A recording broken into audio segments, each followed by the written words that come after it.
Welcome back, everyone, to On the Edge of Shadow. I am your narrator, Blackthorn, and this is the first session of The Tale of the White Lady. One evening in the Devil's Rest Tavern in Athranlanath's harbor district, the sounds of merrymaking find your ears from the street. Ogreish singing in multi-noted rumbling bassos with lyre strings and piping flutes harmonizing with sailors and wayfarers' shanties as a troop of Athranian guard march by in their burnished ebon breastplates, their mail coats tinkling cobalt blue in the gibbous moonlight. The smell of rosemary and something else. Maybe stag, maybe boar. You're not sure, roasting within the amber flickering sconces, inviting you like uh, warm lights to a moth. As the chilly wind picks up someone's baked bread in the last hour, and the fey kind can smell the fresh butter on the wind. Grand, you've already arrived and are likely sitting out on its the devil's Patio.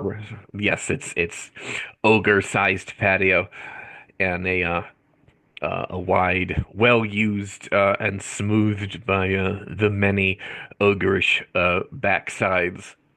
Uh, would you describe your character for us? Uh, well, he's 12 foot tall, so he doesn't fit in many buildings, if any. Anyway,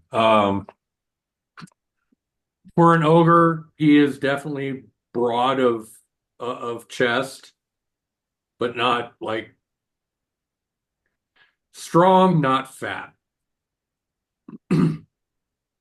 Um, he's still kind of wearing his blacksmith's. I mean, he doesn't have the smock on, but he's not one that's going to get cleaned up before going out. He might wash the soot off his face first, but that's about it.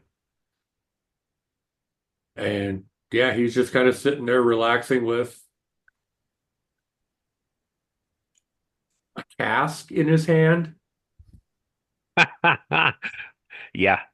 Um, Unfortunately, ogre prices are a little bit extravagant because your neighbors of more normal size, the equivalent is it's a little bit unfair. Some would say that the ogres are cursed with their big size and the alcohol tolerance to match.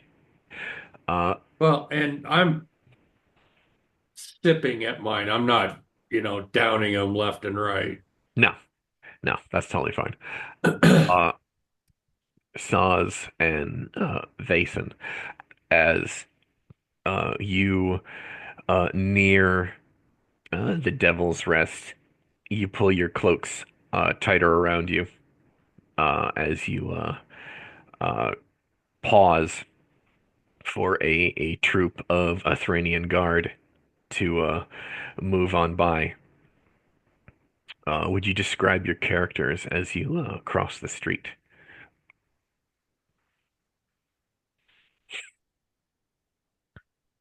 Go ahead, Saz. All right. Uh, Saz is a Arborian.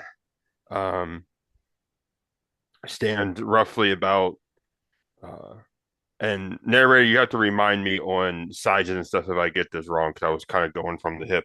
I have him at roughly 6 feet tall. Yeah, Um, they're usually about 6 plus. yeah. Arboreans are pretty fucking tall. Um, uh, his bark like skin. Well, actually, not bark like his bark skin.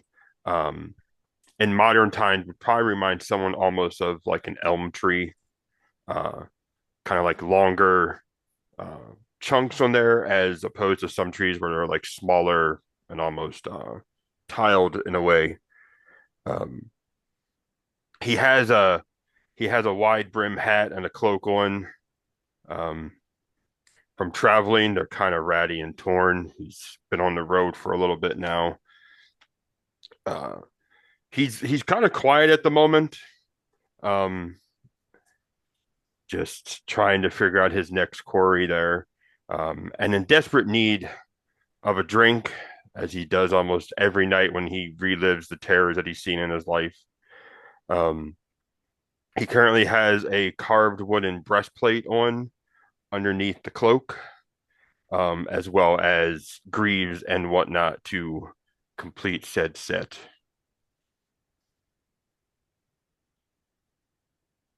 I can't remember. Do they actually have hair as well?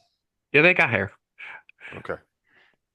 Sorry, it's been a while since I messed with Arborian, so Mm. um his hair is relatively short, mostly out of necessity versus fashion, as well as he has nothing on the face for the same reason. Crop short for martial advantage. Got it. Yes. Uh, Vason, as an Athrenian of middle age, you're probably pushing about 280 cycles. At the maximum age is like 3d8 times 2 past 400. Uh, I have had the Athranians described to me as a cross between Drasnians and the Dunedain. So you'll you have a long-lived race. Actually, currently the longest living humans on the face of Arcmanar. Take it away. Vason approaches the inn. You see him is a middle-aged human um, who is well tanned. He keeps his hair on top, cut short, like perhaps it was shaved bald at one point, but it's starting to grow back. And he's got a bit of a beard, but it is trimmed and fashionable. It's not overly long and unkept. Um, you could tell that he does have the air of means about him. So he's not a poor academic, but definitely an academic. He stands about 5'5" and is a very thin, frail frame. He leans heavily upon a staff that he uses as a walking cane, and he just reeks of academic. But he approaches the inn and finds somebody who will take an order and get himself a goblet of wine. Right. Uh, as you cross the street, you will see Grand, your other contact for the evening, uh, sitting off to the side in what is, or endearingly called the ogre section. Uh, the Devil's Rest proprietor is currently uh, trying to build a back patio that is out on kind of like a it looks like a half pier.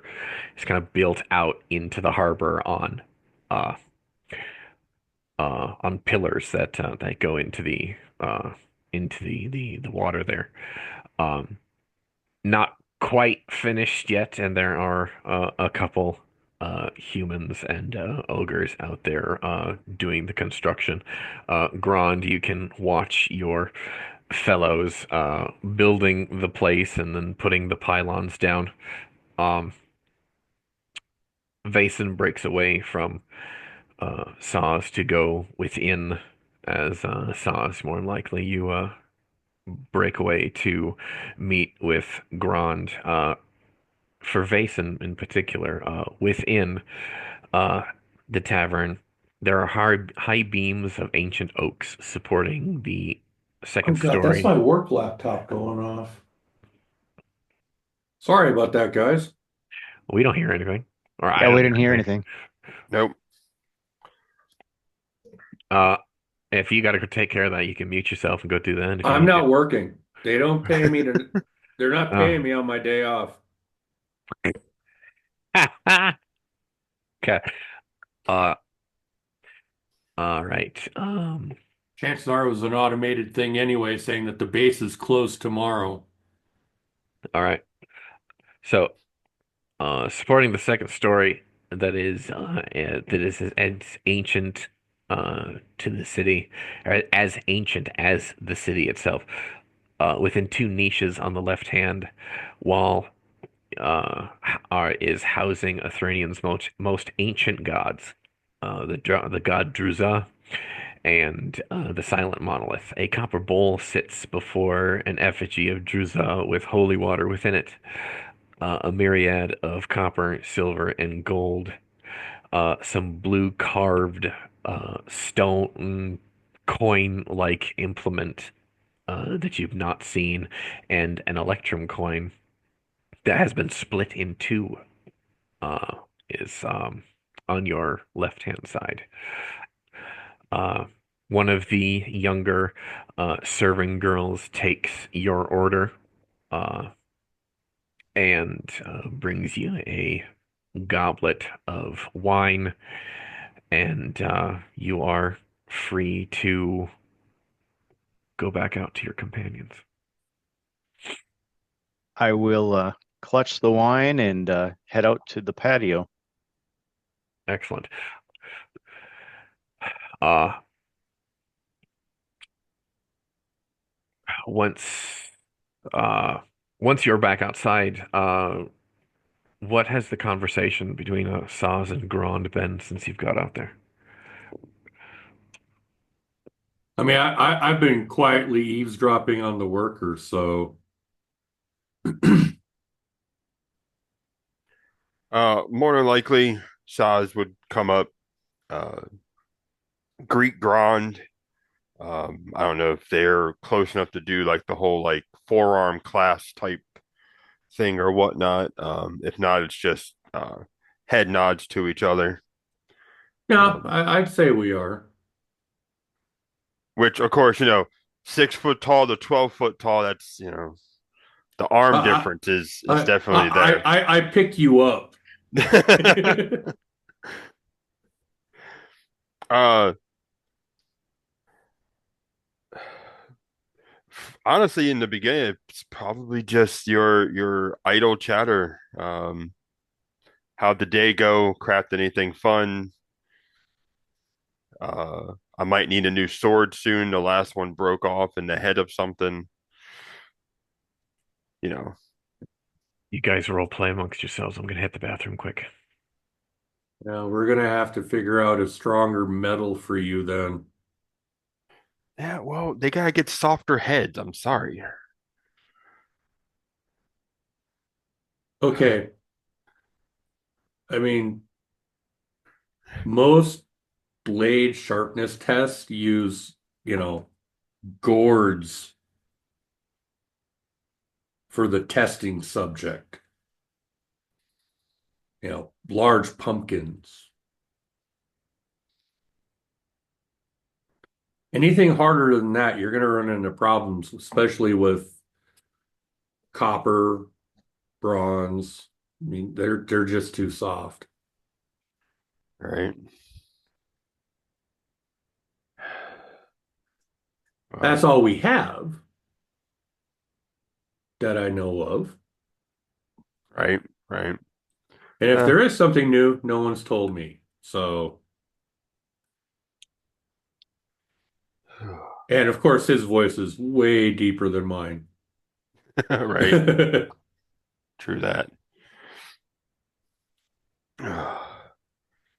After getting bear hugged, he'll probably pull up a seat next to you,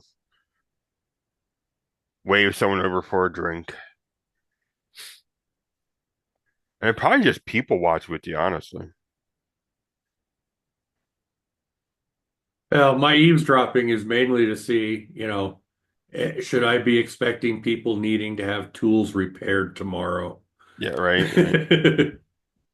Is there any worker angrily swinging a hammer around at the moment?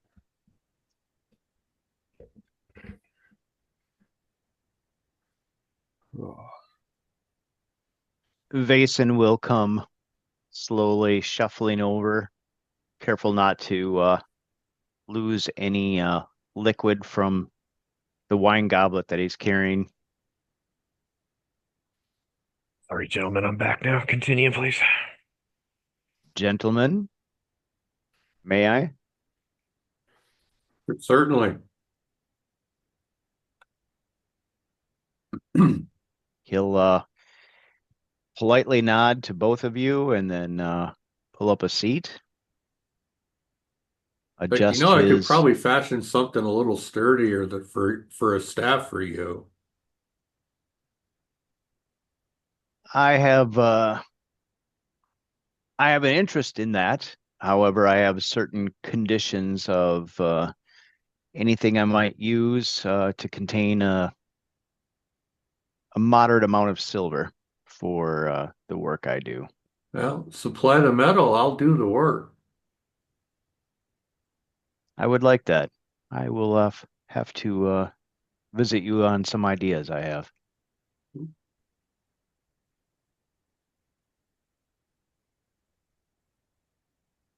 How did thee fare? Well, I hope. Yeah, well enough. Got it stretches a little bit, a little stiff.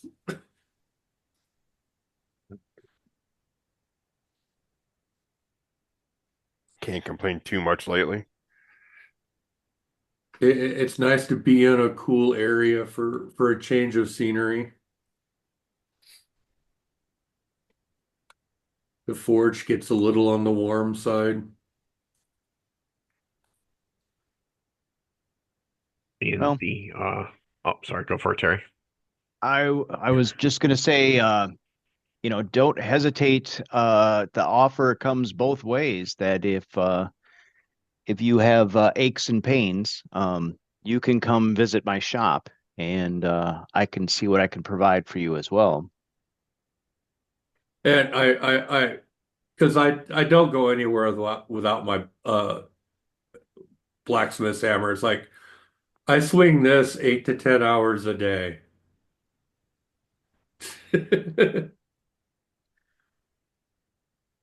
Eh, Perhaps some pain relief ointments would be. How about I come see you? Yeah, I wouldn't fit inside your shop. I might be able to get my pinky finger in. No, I appreciate the efforts, but I'll bring you some things to try.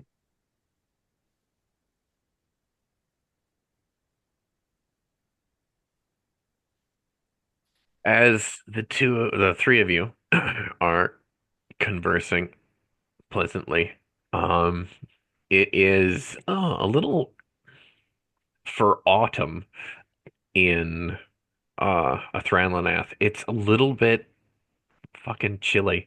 Not cold enough for it to start snowing in this part of the world, but it starts to get bad.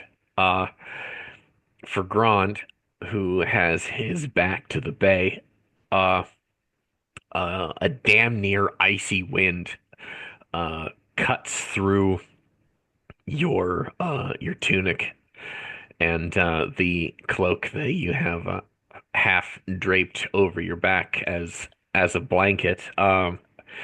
Which, poking fun at our ogre craftsman's size, a cloak on him is almost a sail for a small sampan.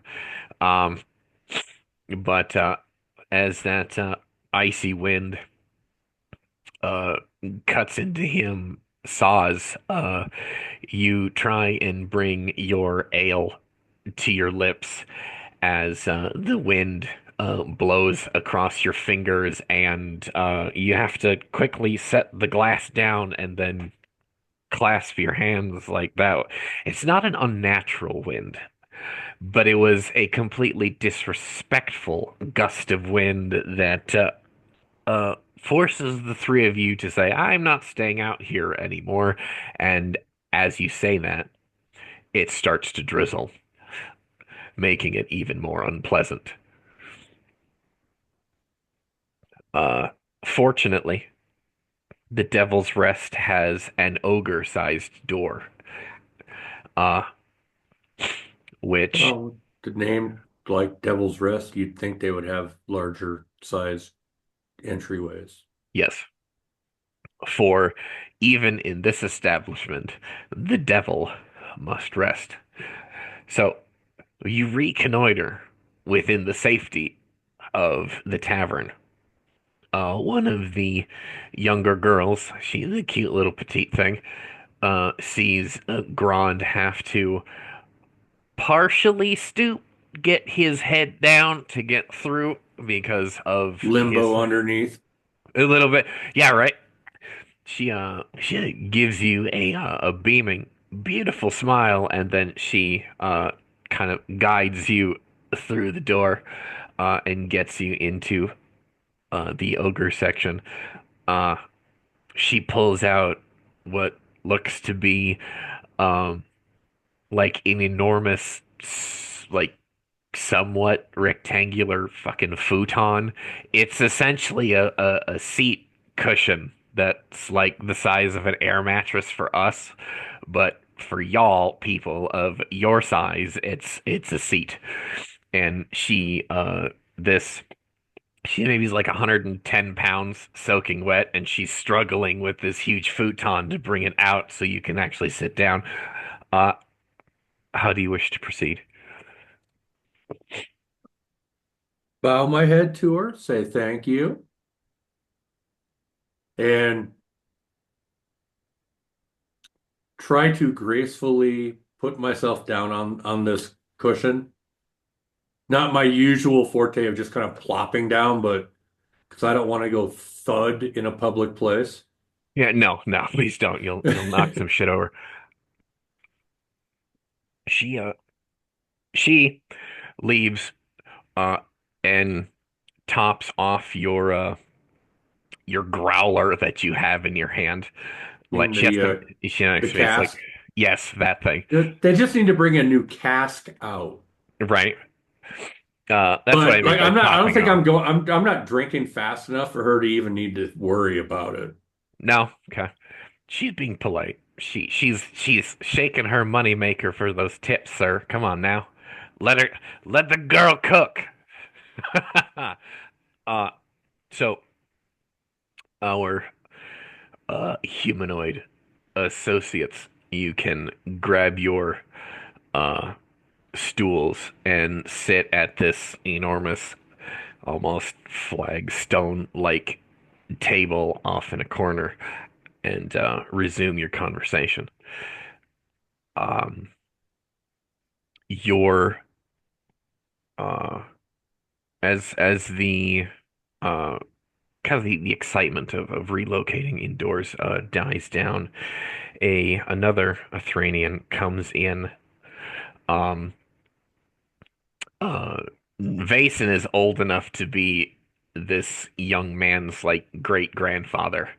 He's not a teenager equivalent. He's like 28 years old for our earthly humans, which puts him at about 80 cycles. Like, yeah, again, you're old enough to be his granddad.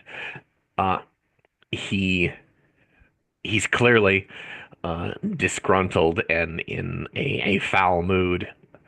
Um, he's not of means like you. He's a commoner. He is poor, but he is not unkempt. Uh, he is clean, clean shaven. He wears his hair in a neat ponytail, however, a short one, um, which is more the fashion of youth amongst your people. And Vason, because you're sitting with your back to him currently, and he's sitting at the adjacent table. Uh, the cute waitress comes by, brings him a cider, and this young man grumbles, "That damn hag. I hope her short hairs are infested with lice." And then he takes a drink and continues, "I wish I could see her."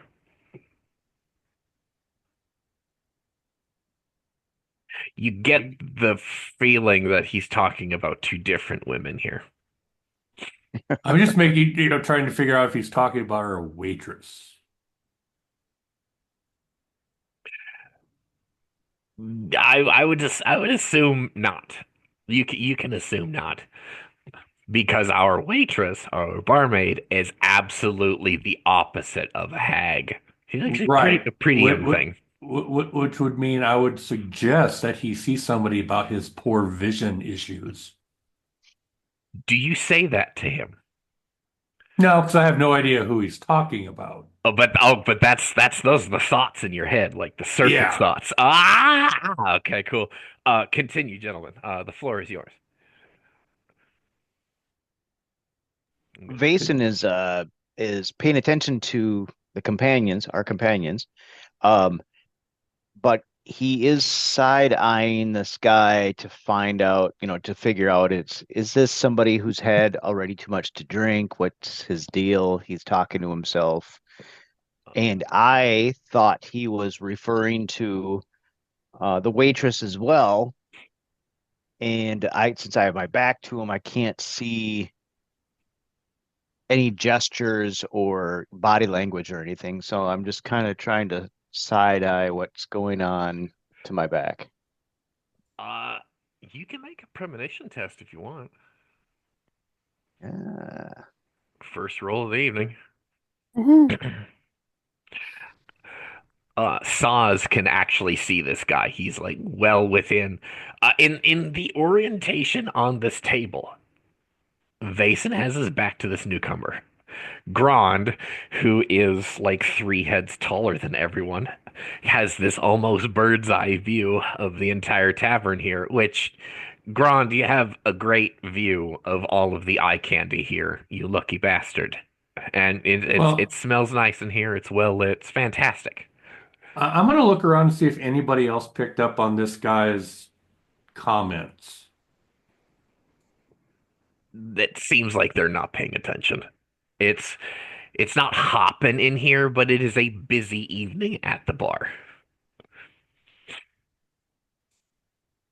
So basically, we're probably three of the few quiet ones in here. Probably, at least this current lull in your conversation, yes. Boston gets a total of 8 for premonition. Uh, he just took his first drink of the evening. He's pretty lucid right now. He either something happened to him, like he got bad news earlier today that is now making him drink. Is what you're like, oh shit, this guy had a bad day. All right. Okay. So at this point, what I'll do is just focus on the conversation with my companions, but still just kind of keeping half an ear on this guy if he's going to lead to trouble. Even though he's lucid now, if he's having a bad day, then it could get worse. Any comments or any moves from Saz? Uh, Hearing the man curse the hag's short hairs will get a involuntary like chuckle because he's had to spew that curse himself as well as have that curse spewed at him. Um, of course, for the male version of it versus the female version of it. Right? Uh, he won't say anything outwardly, but like he just chuckles and then he takes a drink to kind of hide the sound. Excuse me. which But then, but if then you're gonna chuckle, he's gonna hear you. Uh, he he takes a drink of his cider. All right. Let's just break this like 5 minute description down into a few seconds. It gets cold. It starts raining. Y'all go inside. The cute young waitress sees a huge ogre come in. She goes, "Oh, for fuck's sakes, I'm gonna get the fucking cushion out." She can't handle the cushion, but she's got to do it by herself because she's the only one on this side of the bar. She gets it out there. You guys get to see her struggle. She gets it out there. You guys have a seat. Moments later, you guys sat down with your drinks. This young guy comes out and sits down, has his order taken. Pause, pause, pause. His cider is brought to him. He says his curse, takes a drink, and he says, "I wish I could see her." And the two comments, the tonality of these two comments, he's clearly talking about two separate individuals. And what we've learned from our premonition, this guy's having a bad day. He wants to see somebody, but for whatever reason, we don't know. Uh, Did it Saw's seem chuckle, like did it seem like and my character wouldn't really have a whole lot of knowledge on this. right? Uh Two different voices, so to speak. Uh, Not physical voices, but I'm different trying tones, to you mean? allude to multiple personality without. it it's not two different uh personalities. It's two different tones in the same breath. He's Right, talking about two different which people. is why I'm like, could this guy be bipolar or something? No, he's not. He said his piece and then he switched gears and he's now monologuing about somebody else. So Saw's chuckles, tries to like, cover up the chuckle with a drink, and so the young guy turns around, doesn't fucking turn around, but he kind of glances over his shoulder and he says, "Oh, I apologize." He turns all the way around to see your other two companions, the ogre and the older man, and he says, I'm sorry, gentlemen. I've had I've had a day, and I need a drink. I do not mean to disturb your peace." Oh, you're fine. We've all had that day where we wanted to curse someone's short hairs. It's fine. Uh, Unfortunately, I have good reason now.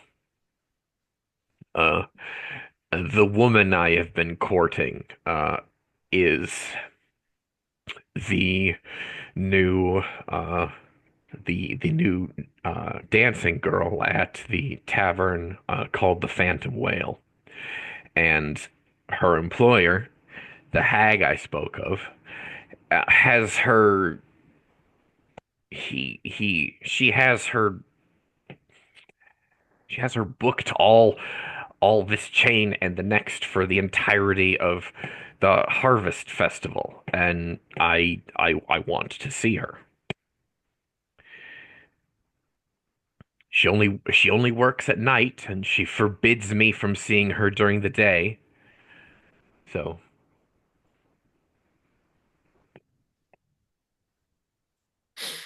and his voice trails off.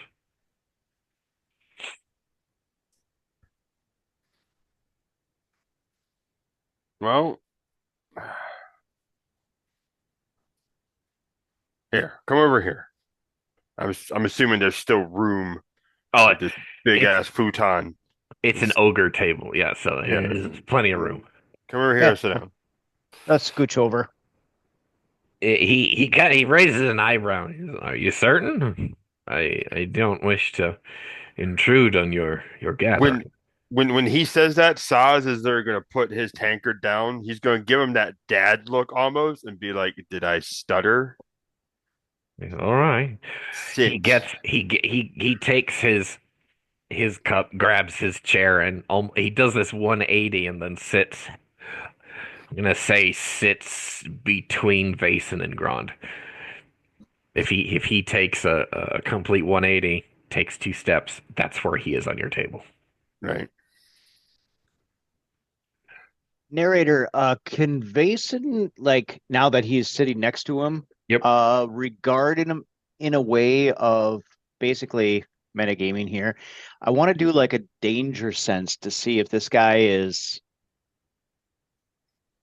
on the level. Is this a threat, or is this Oh, somebody who's going to act up, or I, I'm not even gonna make you roll for it. He's not. okay. 100% not. Oh, I'm the god. I'm pretty sure this is more depression than trying to cause trouble at this point. All No. right. Well, Vason will just pull his cloaks tighter around him, trying to ward off the chill and keep draining his wine.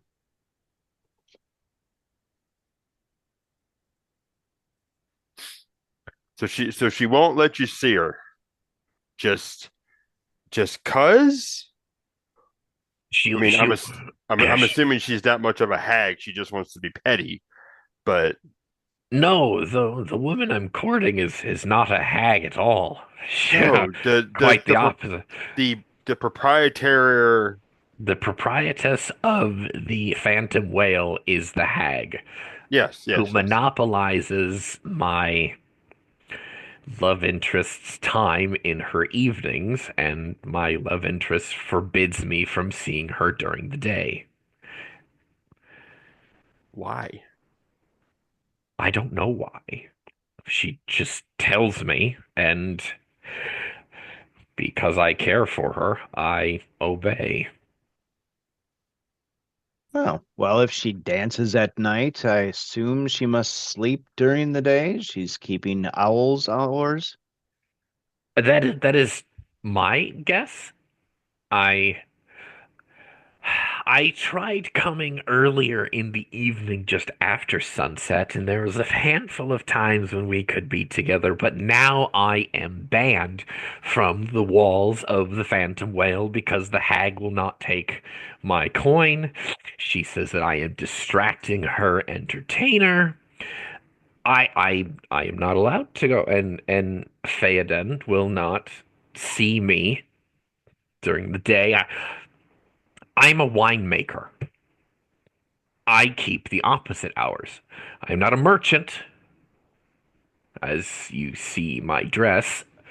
My job is to step on grapes. Now we're kind of in the same boat. My job is to beat on heated metal. He just nods. And he forges weapons too. Mm. So if she won't let you within the walls, if there are no walls, could you get in? Ron, no. No, just a philosophical question. I would fear that my love interest would be within those walls, and if there were no walls, she would be crushed beneath the roof. Not if it happened during the day. Right. And now the young man is actually considering it. I don't think the destruction of a business is probably what we're needing to do. Well, yeah, there's the legal aspects of it. I would not like to bring the watch upon myself or the three of you, gentlemen, especially for your kindness in allowing me to join you. Oh, I didn't say I would do the work. I was just suggesting. Of course. Could I pay one of you to deliver a message for me to my love interest this evening?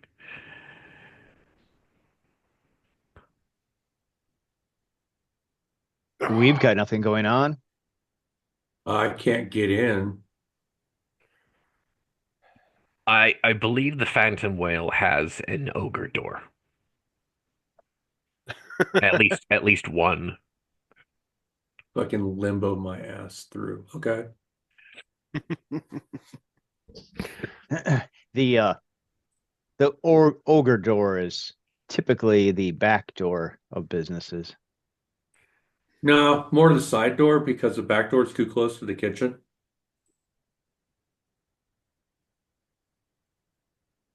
And, with as much as most ogres can eat, To probably keep not a your good people away from the from kitchen the is probably larder best. Yes. and from the larder. Yeah, short answer is yes, we can deliver a message. Uh, I just wish to know when she is free for me to see her again. He goes into uh his pouch and drops a stack of four gold coins on the desk, not the desk, the table, just out for someone to take it and just give her my well wishes. I want to see her again. I will be patient if she wishes me to be patient. But that is the extent of the message. She knows where to find me. When we're looking at four gold coins, is that on a scale of wealth, how impressive is that? I mean, To you, not impressive at all, probably. To someone like me, yes, yes, it is. Four gold coins is a fair amount of money, especially for you, Terry. That's what you make in a month and a half while volunteering at the library.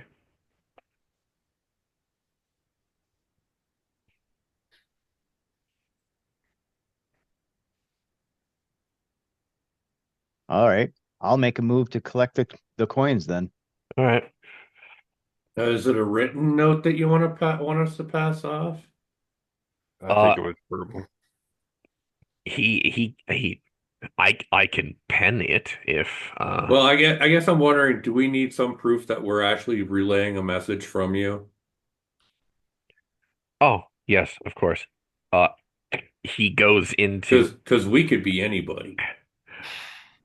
he goes into his pack and takes out a basically a sheet of parchment and um a stick of charcoal, pens essentially the same message in the local language, and hands it to Saz. Saz was kind of leading the conversation. Um, and he says, uh, this is the message. If you would hand this off to her. And you did say her Hmm. name, but could you repeat it again? Her name is Theoden. Theoden.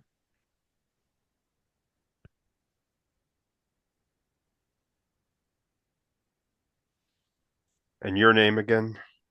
My name is Roak.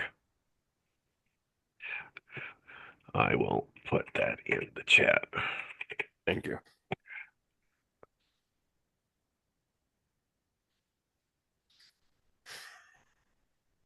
Roughly what time is it now, narrator? Off dinner time. The beginning of the dinner rush in a bar. So I will say 6:30. Okay.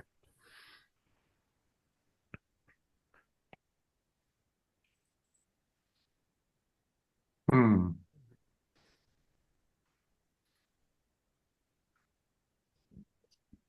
They're not likely to sell enough food to serve an ogre. Like ogre-sized portions. I mean, maybe they have an ogre-sized door. Yeah, but okay. Most beverages come in kegs and casks. So handing an ogre a cask isn't a big deal, other than getting it out to them. But I'm thinking a side of beef would be a light portion for an ogre. Well, perhaps we take our dinner at the Phantom Whale. Kill two birds with one stone, as it were. Are there any other ogres in the bar, or is Gron the only one? There's about a half a dozen. So yeah, they probably prepare for ogre meals. You currently see several of them eating, and there's one of which uh, a not near as opulent as Grand, but still an impressive ogre male, Opulent? opulent, huge. Uh, Okay, I'm thinking opulent, like fancy dress. I'm like, I'm a blacksmith. I don't dress fancy. no, no, this particular ogre is actually having himself a side of a boar. Uh, and he's got like the rack of ribs, and he's like peeling the bones out of it, eating some, peeling another bone out, eating some more. Almost drops a bit. He picks it up, and then burns his fucking hands, and he fucking eats. No, they service ogres here. The ogres are in the city and regular customers. God, being a rancher's got to be a profitable business. Hell yeah, that is. Ogres pay good money.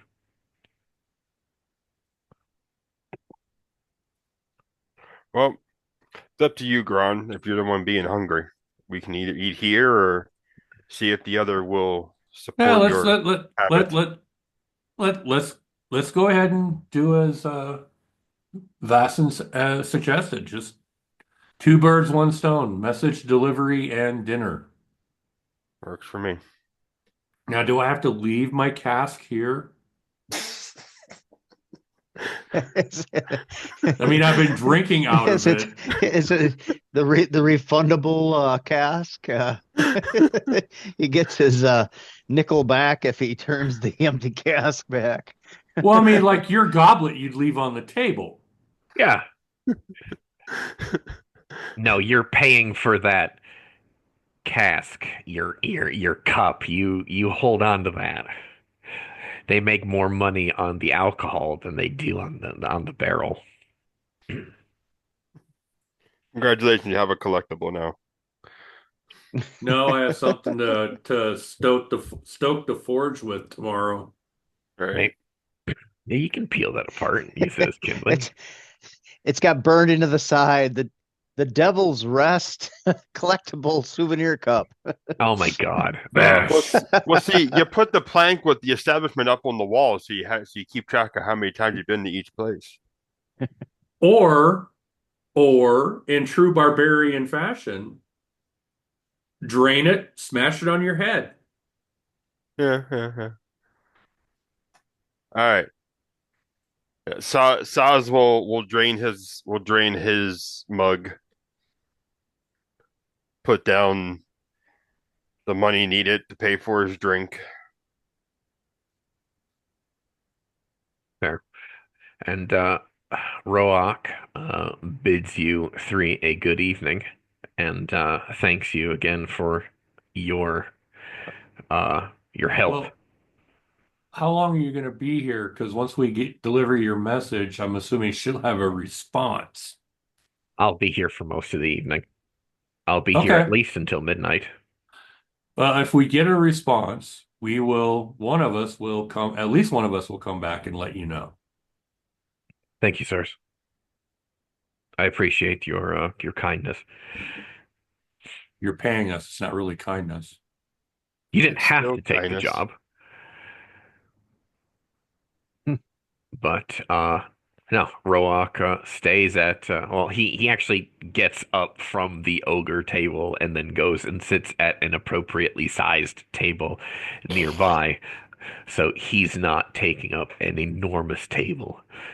Uh, you leave the tavern as it's kind of a an icy rain. It's not accumulating in slush on the ground, but it's still an unpleasant rain. Uh, Walking to the next district in the South Ebon Way, uh, which is a more residential district on the southern edge of the city, pressed right up against the inner wall of Thranlanath. You find your way to the Phantom Whale, uh, and you are greeted by the haunting uh, song that Theoden vocalizes from within. Uh, Before you go inside, her voice haunting and beautiful, but absent of any sorcery that conjures up images of autumn and falling leaves. As you guys passed through this section of the city, the streets are decorated with um, what we of Earth would consider more Halloweeny type seasonal decorations and such like as they're celebrating a harvest season of sorts in the setting. Um, Her song reminds some more superstitious Athranians that at this time of the cycle, the veil between the realms of the living and the realms of the dead is at its thinnest, and one should be careful of the company that one should keep. The three of you go inside, utilizing the ogre door at the side of the building. One of the first things that you do see here is the hag in question, the proprietress, cleaning uh, clay cups from behind the old uh, counter that looks like it was possibly the rail of a ship that was repurposed into a countertop in uh, a previous decade. She is an aged, wizened old Athranian woman with dried up breasts and and hard, wrinkled hands of a beaten down wench that possibly has worked her whole life and has seen much hardship at but in her angular features, regardless of her wizened state, at one point in her life, she may or may not have been considered a great beauty, but that has long passed. Uh, she gets Theoden's attention, who is standing towards the center of the building, and neighs a command like a decrepit old nag. Uh, the dancer, uh, in almost nightmarish contrast of her employer, uh, may the gods not deceive you, is an albino Athranian woman clad in wine red dancing silks that both hide none of her and conceal enough to make the eye wander. Uh, Her eyes are a deep, dark blue, despite her albino nature, with eyelashes that are capable of snatching a man's soul from his breast.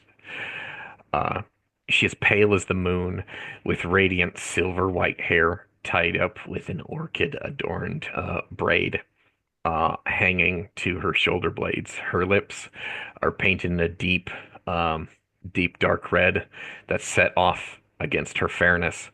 Her figure is pleasing and attractive, with um, with her wide eye-drawing hips. Uh, she walks over to you with a welcoming smile, and she says, "Good evening, gentlemen. What brings you to the Phantom Whale? Can I help you get seated? Can I help you get set in?"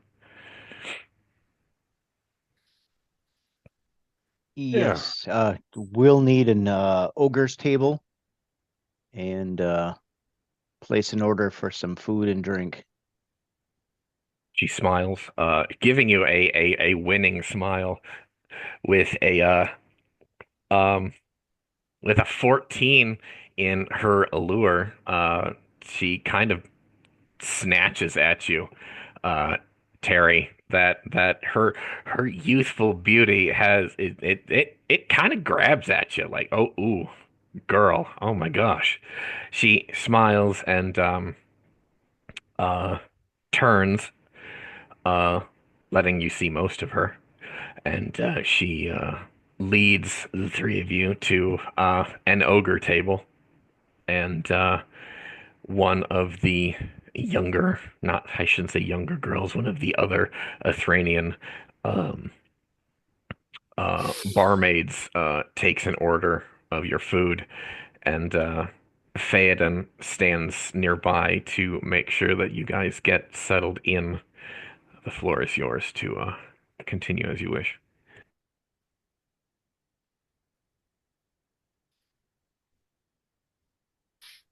For the moment, Saz is just gonna wait for his drink and kind of people watch for a moment. Kind of get the vibe.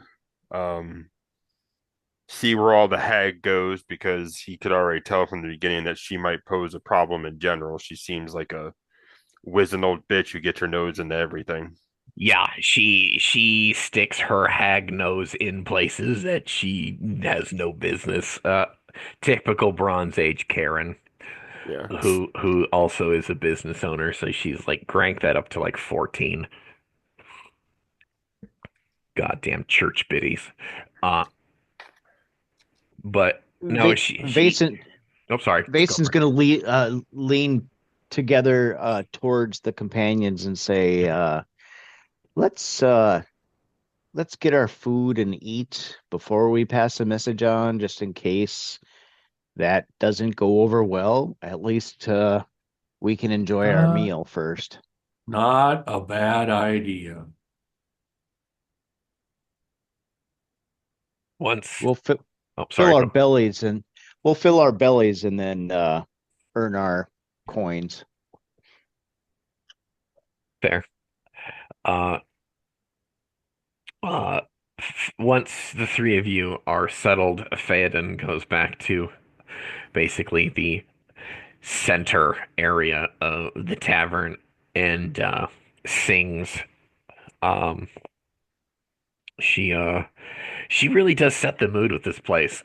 It's almost a glooming, excuse me, a gloomy romanticism of her voice that sounds uh an age or two older than uh possibly it should be.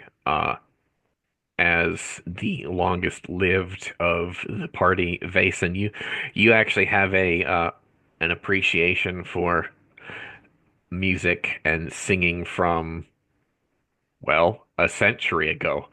Um, and having that uh be presented here publicly is refreshing. Your food is brought out to you. Whatever you ordered, they have it in the appropriate uh, portion. Portions. Yes. Venison? Yeah, they'll have venison. Uh, but how do you guys wish to proceed here? It's gonna be mostly character driven here. So there isn't anything out of the ordinary as far as a tavern, No, people no. drinking, listening to the music. Yep. All right. I just say we have our conversation and enjoy the meal at this point. Uh, the Phantom Whale is significantly smaller than the Devil's Rest. The Devil's Rest is quite an old establishment and quite a large establishment. This is not an inn. This is a tavern. Um, the Devil's Rest has a second tier to it that actually rents out rooms and for beds and dormitories upstairs. Uh, for that, for those who I guess want the terminology, the Phantom Well is more a tavern, not an inn. Um, you have your meal, you enjoy your meal, you fill yourselves. The wine, the ale, and the cider here is acceptable and of proper means. The hag, for being the nosy bitch that she is, does not overprice her wares, but she does probably not treat her people near as kindly as another proprietor or proprietress probably should, if you know what I mean. Um, once your bill is paid, as you're about to leave, Theoden stops singing her set and goes to sit down at a table nearby to freshen herself up and give uh, her voice a rest. One of the younger girls brings out a kind of a honeyed tea or a honeyed wine type of tonic that eases her vocal cords. The floor is yours, gentlemen.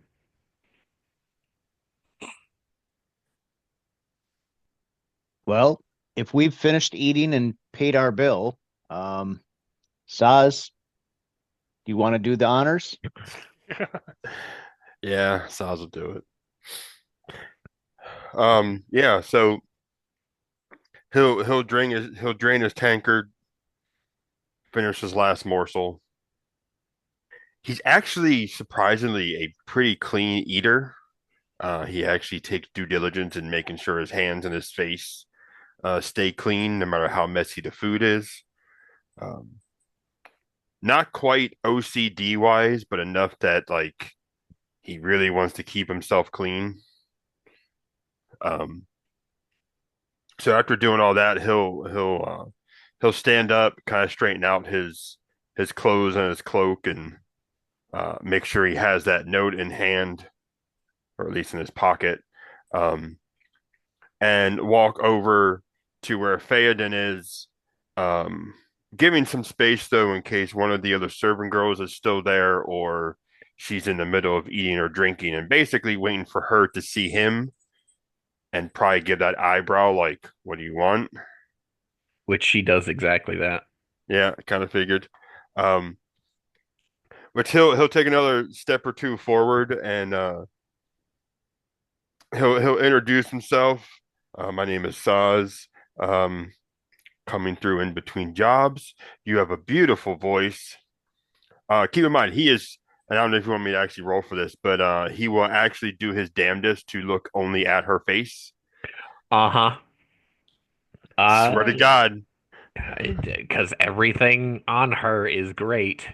Uh, Yep. um, But he's been around this type of thing enough that he knows probably 99% of people she sees objectifies her, right, even right, her boss probably. right. So he does his best to respect and not do that because, well, just don't be a piece of shit, person and don't objectify, please. Um, Right. She's not a but slave girl. She is a lady. you're right. Uh, but yeah, no, just saying that, and then he'll reach into his pocket and pull out the note, and I have a message for you. We were asked to deliver. She looks up from her honeyed wine and she says, "Oh, from Uh, whom?" and he's actually going to look around, make sure the fucking biddy isn't within earshot. Is the other two actually running interference for this right now? Are you just we got two wingmen. One is a wall, one is an old guy who knows his shit. Right, right. I'm on lookout, and if need be, I'll tap Vason if we need interference. Copy. Because Uh, me running interference is with Oh my boy, will size. will you fucking interfere, sir? right. I mean, I fucking dare you, okay? No. I cast spell Gron's imposing hand. You're right. Stuff. Right. Okay. Continue, please. I No. apologize. He won't actually say the name, but he's just gonna smile at her and basically put the note on the table. Uh, Make me an awareness test here, right quick. Actually, the three of you can make awareness tests. Oh, good. That's a good Would skill for would you me. like me to make a stealth to make sure that this isn't overt? Sure. You can slip her a note if you like. Because he actually took burglary and stealth for his part of his skill set. So, I would fucking hope so. right? Okay. Okay, so D8, and what am I adding to it? 2d8. 2d8. If you have grades in awareness, uh, do you have grades in awareness? I have one in awareness. Okay. You don't get a bonus That's a quite zero. Okay. yet, so it'll be cunning based. It's been for you. It'll basically be 8. See, it's 2d8 plus 2 for you. Yeah, plus 2 for you. And then the eights explode. So if you get an eight, you get to keep rolling. No. It was a 6 and a 2. Oh Well, shit. Okay, Okay. so 8 total. All well, right. yeah. So Grand doesn't see Saz kind of like sotto voce, like slip her the note. Uh, Faison, whether Yeah, you, I've got a +4 in awareness, and I rolled a 4, so I'm at an 8 also. damn it. Oh, for whatever reason, you guys are more distracted by Theoden's beauty than doing your fucking jobs. I got a 20 on the stealth. Oh, fuck yeah. And oh, she's right there. So, I mean, she sees it. She's like, oh shit, Well, thinking, it's yoink. All it's right. it's it's it's more it's just because this is if the fucking biddy comes in. It's more he's gonna like put his hand on the table and kind of like lean in like he's gonna say something, and he has the note like You're right right. underneath his fingertips. Right. And she's cerebral enough to play along and kind of like look away, but like your hands touch for a moment, like she's like yoink, take that right click and pretend she didn't fucking see anything. Now step outside and take a cold shower. Ah, Oh my yeah. God, she touched me. Ah, I just filled the cup. Oh. You're right. It's Uh, raining. You don't have to take a cold shower. check Uh, please. all right. Uh, she reads your note, uh, which you discover she's literate. Cool. Most people aren't. Um, which will dawn on probably Vason probably a while ago that a wine maker is literate. Uh, why is a winemaker, not the guy who sells it, literate? Let me reiterate that for you. He's a wannabe poet. Maybe. We don't Or know. he's lying. Or both. Maybe. Maybe. But no, Theoden takes a note. She reads it. Saz will see her face light up for a moment and then darken again as she frowns and says, I can't see him for some 3 more chains. I'm scheduled until the Harvests Festival ends, and I can't see him during the day. that just because you need your beauty sleep, or is there another reason? I thought I'm not the one who went there. Right? Um, we, well, she, we, excuse me. She, she takes the note, she folds it, she puts it in her lap, and she says, "I do rest during the day because I am up most of the evening, but Would a there, winemaker be doing his job during the day anyway? Gron, you're not there. Let me finish. God damn it, man. Mute yourself." It's stealing narrative. Uh, um, no, she does confirm, yes, she does rest during the day. Uh, and yeah, make a premonition test, please. All Quick, right. quick, like, well, shit. Oh Maybe. shit. Well, let's see if you notice something.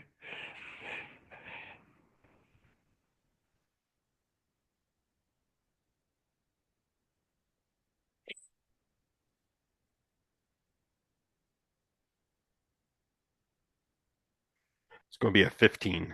Yeah, you kind of get you have a hunch, really, that she is not saying all of her thoughts, but more or less, I mean, that's probably her personal business that she's not going to share with a complete stranger, or Hmm. there are other mitigating circumstances of why she can't see her possible would-be boyfriend during the day. But you do get the impression that like if schedules like permitted, uh like they would be a couple. Like all of her like body language and how she's reacted to this note, like she she's clearly being courted by Roak, and she accepts his advances, but there's something in there that she can't like give him everything that she possibly wants to.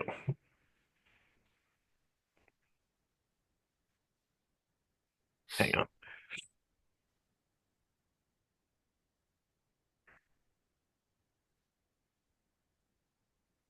All right, I'm gonna have you guys role play amongst yourselves. I'm gonna hit the loo again. All right. That's mostly you two since I'm talking to her. So we're just kind of looking around, watching. I Or not, because obviously we're not paying attention.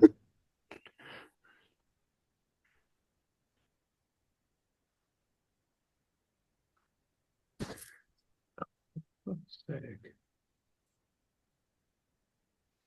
God damn it, Gron, do your job.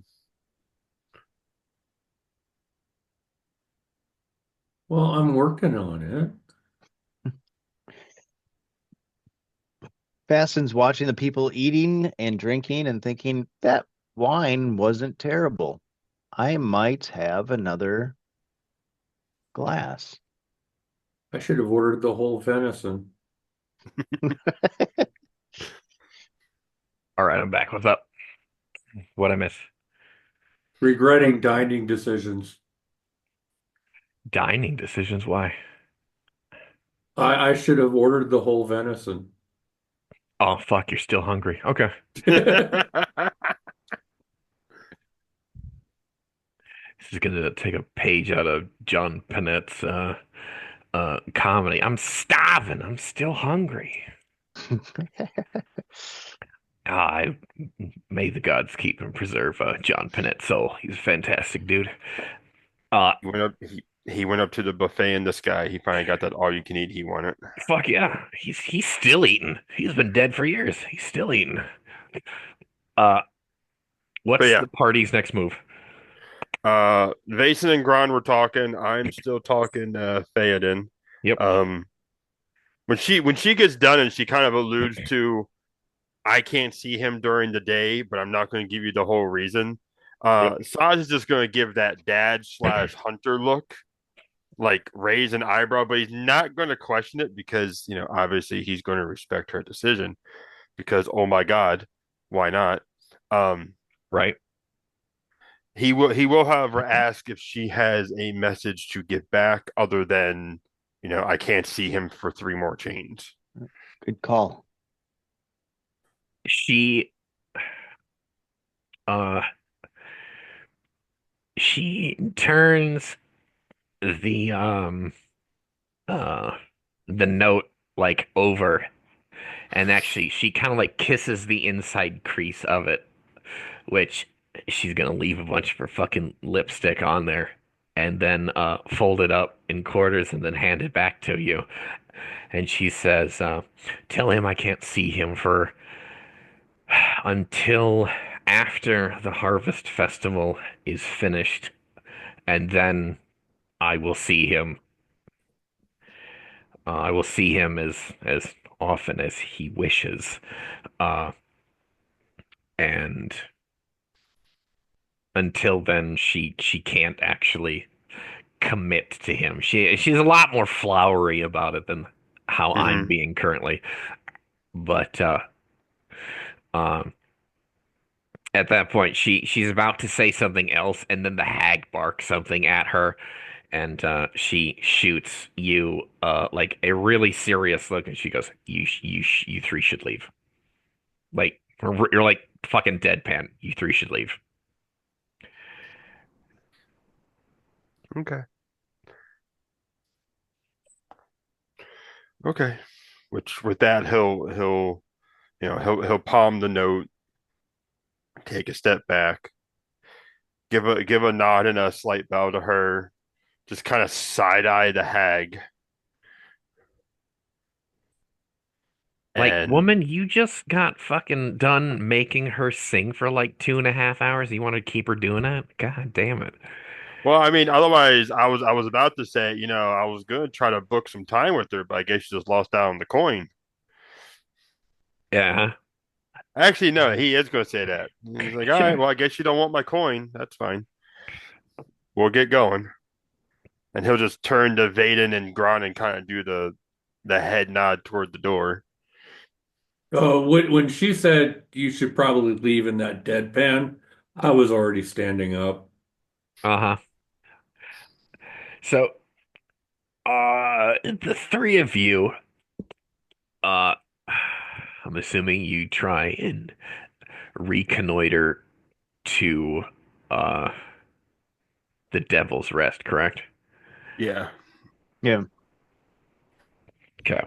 Yeah.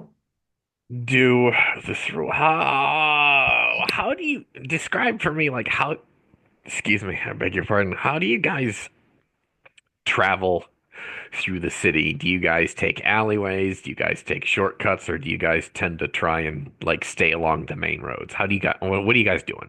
I'm assuming main roads for me just because of my size. Okay. I'm just assuming kind of cook his way back because we don't have a reason to take a side road right now. Like we're not running from anything unless the hag's trying to chase us, which No, then I'm just gonna laugh at her. But she Well, she she ain't running worth shit. Hell no. right? at that point, Gron's imposing hand. Right? You stay back here, bitch. No. No, because we don't have a reason to not take the main and probably safest roads, might as well take the main roads. Right. Basin is more concerned about putting himself safely between these two and possibly using their large bodies as shields for the sleet. Yeah. That ain't a bad fucking deal. And this is why he has the wide brimmed hat and the cloak. Hell yeah. Uh, Between those two shields and that hat, I mean, you're pretty much impervious to the wind right now. Uh, Mhm. so no, you guys make your way along the main ways, the main roads back to the Harbor District until you guys round a corner, and two individuals block the road in front of you. In Now, shut up, Eric. Just let me finish. I see your face. I just saw that two individuals block me. No, they don't. That's not physically possible. Two individuals. I recreate a common Monty Python cartoon theme. The giant foot stomping on something. You're right. So, two individuals. They think they're going to stop the three of you. Uh, they pull knives on you guys. Clearly, some fucking common street toughs. Uh, Two in front, and then when Vason glances back up the road, there are two behind you now. In typical Fafford and the Grey Mouser fashion, fucking it's a street brawl. Uh, One of them says, "Gentlemen, this does not need to get violent. We want your money, not your lives. The floor is yours, gentlemen." Now, I did mention that I have my smithing hammer at my side. I will say that yes, your axe no. Well, I mentioned it when early on that I You had did. it. Yeah. Yep, I know. Oh, I'm well aware of that. I just forgot to mention to you specifically that anything Weapon longer than related. yeah, anything longer than your forearm is illegal within the city walls by citizens. A hammer is not a weapon. It's a tool that can be used as. Yep. What about walking staff? That's legal? Yeah, Uh, that's legal. you wouldn't take You're an just old a man's con. walking stick, would you? I see. That's yeah. Uh-huh. Uh-huh. Um. So, uh, how do you guys want to proceed? Right away, Vason's going to say under his breath to the two friends, uh, we've got two more behind us.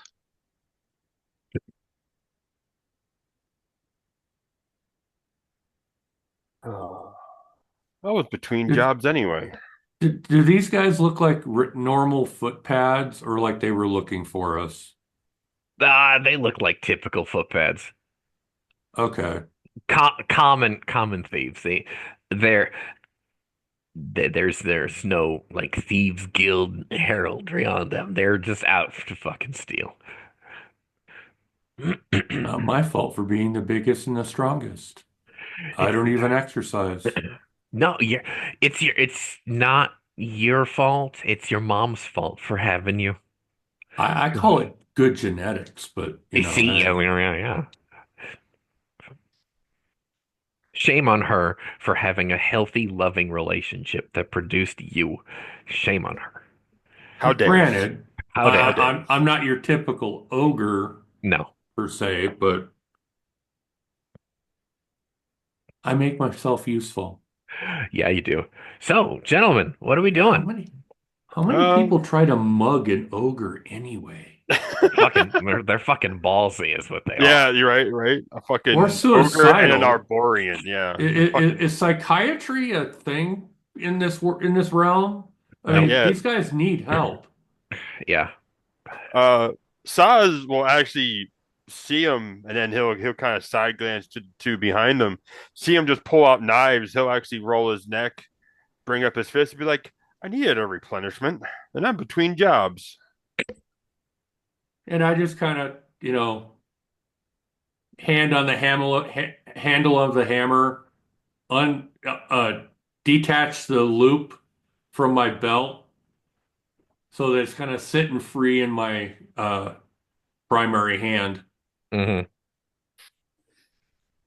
I'm assuming we're doing this then. Oh, we're doing this. All right. Who's got the highest hang on here. Highest reflex. Yeah, who has the highest reflex stat of the group? I got a 10. I have an 8. No, Ah, 6.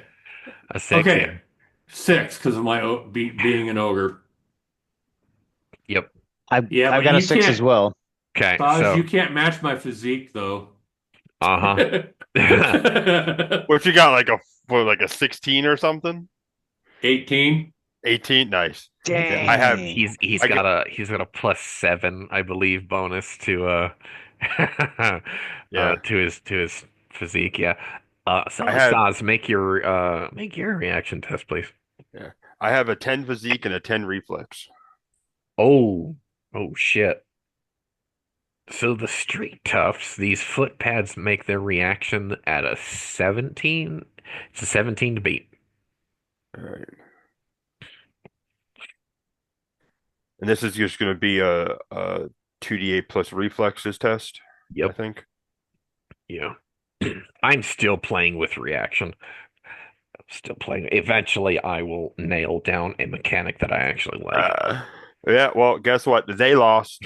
What'd they get? What'd you get? With my reflexes mod at 23. God Because damn it. I got an 8 and a 7 off the cuff, and re-rolled for another 5. All right. I got an 8 and a 7. I re-rolled for a 2. So, yeah. Uh, gonna explode for 2. So, who goes first? The party or the enemy? You know what? I feel like being reactionary today, so I'm gonna let them go first. I fucking mean. All right. Oh. And he's got like the whole like brawler stance going too. All Like, right. Okay. Uh, they are close enough to pounce on you and attack, and same with y'all. Wait, Uh, they're gonna try to jump on me?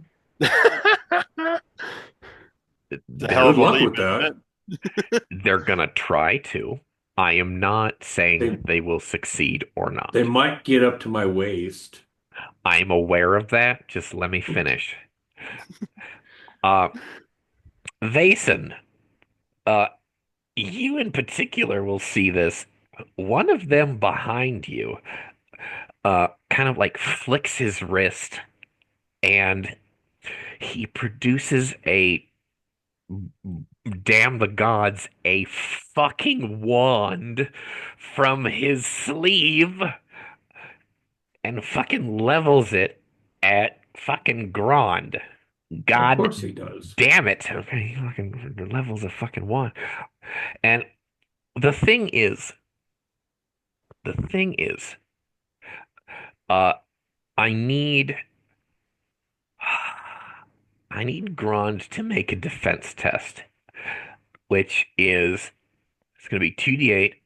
I don't believe you have an evasion bonus yet. Yeah, I do. Plus, do you? What is your evasion bonus? Okay, my evasion bonus is +2, but because of, I mean, my total bonus is +2 for my defense. So it's gonna be 2d8 plus 2. Yeah. Okay. So you have 2 grades in evasion. You give yourself a +1 bonus. Yep. Okay, cool. I want to make sure we're doing that probably. So yeah, 2d8 plus 2. Okay, got an 8 and a 5 Re-roll the 8. 8 explodes. and a 6. So 13, 19 +2. Okay. 21. All right. Ah. I Uh, block it with my hammer. we wish. Uh, you get hit by a discharge of a kind of a sickly, kind of a brown green light uh that emanates from this wand, flashes, and well, Grand, you don't see this. You're not facing this direction, but Vason sees this, and I'm basically narrating it for Terry's benefit. Uh, a brown green light flashes from the the wand and hits uh Grand square in the back for, oh my God. Shit. Making me do fucking math. Oh shit. Um, Peril of role-playing games. We have to do math. you know, he takes 7 points of physique damage, Holy shit. and uh, the wand explodes in the witch's hand, uh, dealing. Oh my God! God damn it all! Woo. In a fit of apocalyptic fury, is that what we're talking? Hang on. The wand explodes, dealing 15 points of damage to him. So essentially, of this troop of four, okay, one of them is clearly a witch. And has vaporized himself. And yeah, he hits Grond with what I'm going to describe for you shortly. Uh, with some sorcery that reduces his physique score by 7. Uh, and the wand explodes in his hand, killing him.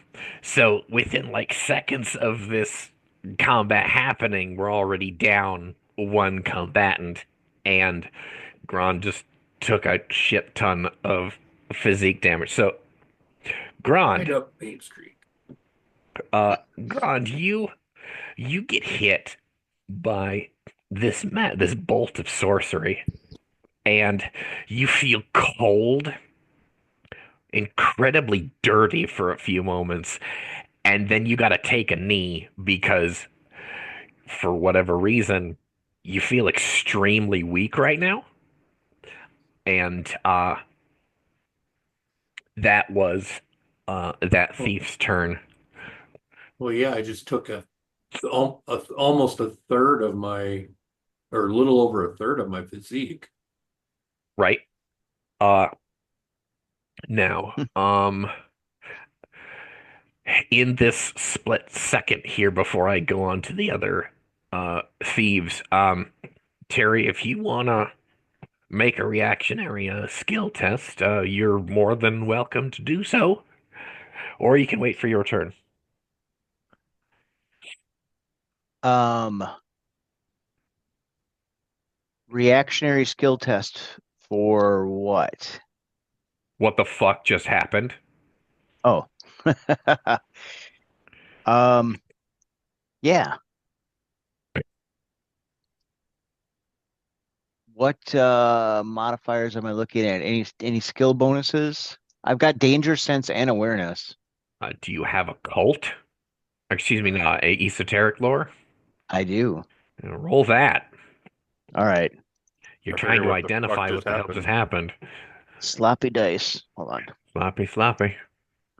Ooh, that's okay. So that's 11 plus 16. I got a total of 20. 20. Uh, okay, so, uh, w- the form of magic really isn't a categorized as a pillar of magic or a circle of magic of any kind, but um, the wand was imbued with a with some kind of rot or blight or some kind of disease, uh, magical disease that attacked the person's physical being, and either the reason why the wand exploded, either the implement itself was not cared for properly, or it uh lost its sorcery. It was not able to maintain its magical properties, and it detonated. Um, which you have heard of sometimes magical implements like that. Uh, if not cared for, if not maintained properly, they magic itself is even more uh, detrimental to the caster than it is to the person receiving it, uh, receiving the sorcery. I am not going to make you guys uh roll for corruption, um, because that wasn't necessarily enough to make you guys go, "What the fuck?" Um, I'm also not going to impose a sanity save at all, but the other thief standing next to the guy with the grenade is basically going to lose his turn. The two individuals in front are going to attempt to jump on Saz with a big fatty 14 on his attack, sir. A big fatty 14 on the die. All right, give me a second. Mhm.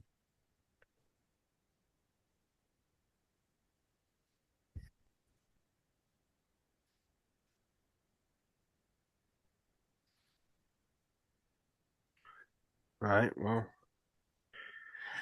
so I got a 16. I actually got 14 on the die. Okay, damn.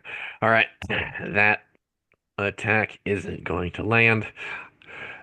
Uh, Eric ain't here, so I'm gonna have the other thief to attempt to fucking attack you for a 16 on his attack. They're basically coming at you with copper long knives and attempting to shank the shit out of you in this by street. Right. Sorry about that. You're good. Everything all right? Yeah, Okay. needed to get something, and then as soon as I stood up, I had to go to the bathroom. Copy. Of course. I got a 15 on that one, so I missed that one.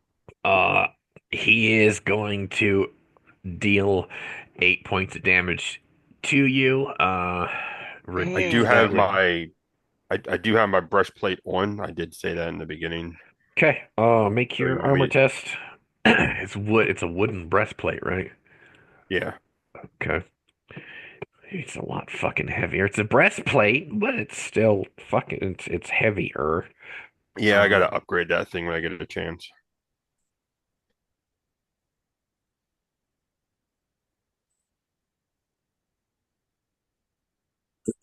can't remember what the fucking armor test is. Hang on. Is it a save or is it a skill test? I don't I remember. think I think it's considered a save because it's only 1d8, Is and it? then Okay. whatever your modifiers are.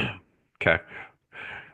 Copy. And then being and then Do that being then. Arborean, I get an additional +2 to that, since that's Yeah. part of damage suppress.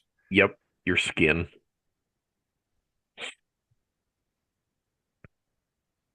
Yeah. So I rolled a 6 plus the 6, so that's 12. Okay. You don't take any damage this turn. You can describe how that attack doesn't assail you. Yeah. Go for it. So they both come at me, kind of like pincher style, I'm assuming. Yep. Yeah. So essentially, the first one's going to come at me. He's going to fucking try to fucking come in and gut me. And I'm just going to like sidestep a little bit, just let him fucking momentum right past me.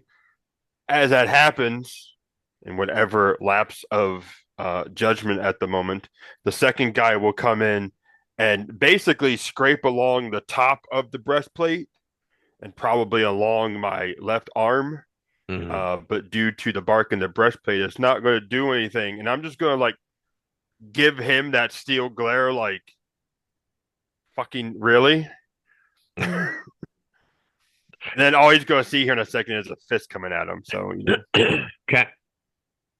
Uh, okay. Vason and Grond, you both have a reflex score of 6, correct?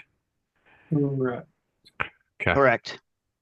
Technically, you guys would go at the same time, but Saz, you are next. yeah. So yeah, the one who actually hit me, Yep. I'm going to turn and swing at him. Copy. with my big old fist. Full send, sir. He's uh, uh he's got a 14 on his defense. That's the 14 to beat. Okay. I got 14 on the die, double seven, so that's a 17 for me. Oh my God. Okay, cool. Roll damage. Roll fucking damage. Smack right in the fucking jaw. Pow, right to the kisser. Right. Ooh, that's 17. Oh my God. In typical John Carter fashion, you with a strong right hook to the fucking jaw, he goes down like a failed ox.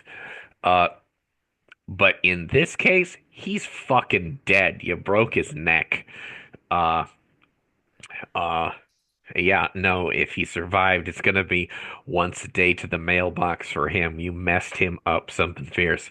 Right. Uh, so now Grand and Vason, you will take your turns at the same time, but it's up to you who wants to describe first. I'll let Vason go just because because of my racial issues. I'm assuming just a little bit slower on the uptake. Copy. So Question. Vason will. Oh, go ahead, What's that, Mike. Mike? Sorry. Uh, the one that survived that missed me, is that the one who made the initial threat? Oh, no. The one that missed you? No. Yeah. You killed the one who made the initial threat. Okay. And in that case, I'm going to look at the other one who did miss me and be like, sure you want to continue this? Oh, I, all right, okay. Um, Like, not even intimidating, like, wise. Just look at him and be like, sure you want to do this? well, actually, not to steal uh Terry's thunder here, but frankly, if you're gonna do that at the end of your turn, that's gonna trigger a morale test from their part of the excuse me, this combat. And if they fail their morale test, they're dipping out. If they fail it bad enough, they pee themselves and then dip out. So, Terry, ooh, Yes. I will let you decide whether or not you want this combat to continue, or should I just roll around? Uh, I'm uh, letting you dictate what the rest of this scene, sir. okay. So Vason saw the detonation. Yep. He sees the stunned look on the other guy's face and realizes Oh he fuck. is he's lost his shit. So Vason will make a strike with his. He's just got a level one in staff, which is Okay. basically his walking staff. Okay. And Mhm. his physique, there's no modifiers, so it's just a straight up dice roll. But if this guy's stunned, he's basically just going to, you know, take a shot at this guy. Okay. Uh, let, Uppercut with a staff. I'm gonna make their morale test then, and if they wait, are you fucking serious? They have a death wish. Evidently, they have a fucking death wish. Fucking roll it, Terry. That's bullshit. Your friend just had a wand blow up in his face, and the fucking boss just got his face rearranged by an Arborian fist. No, he had That's his face bullshit. removed. Yeah, right. That too. That's the I. It doesn't make any fucking sense, but the dice say it. Terry, roll it. So it's a God straight up damn. dice roll. Yes, it is. I just want to reinstate for the story. Yep. No modifiers at all. Uh-huh. I rolled an 8, a 5, and then my 8 exploded to a 7. God damn it. So I got a 20, a gentleman's 20. He got the one who was stunned in the back, the one that actually fucking survived, who had his friend like the one blew up. Uh, he got a 7 because clearly he looked over. He's Ooh, not paying attention. That's gonna be 3, 6, 9, 12. Yeah, I think that's 4 that's dispatch. for dispatch. Yeah, That's 4 dispatch. Fucking Okay. roll it, And sir. and what's a staff damage? 1d8? Yeah, everything's 1d8, everything's 1d8. Unless Dice you're plus. me. and All then right, so Exactly. his that's a 7, and then the plus dispatch is 4, plus 4. 4, It's so 11 11. damage. 11. Uh, uh, Rafiki bonk. hang on.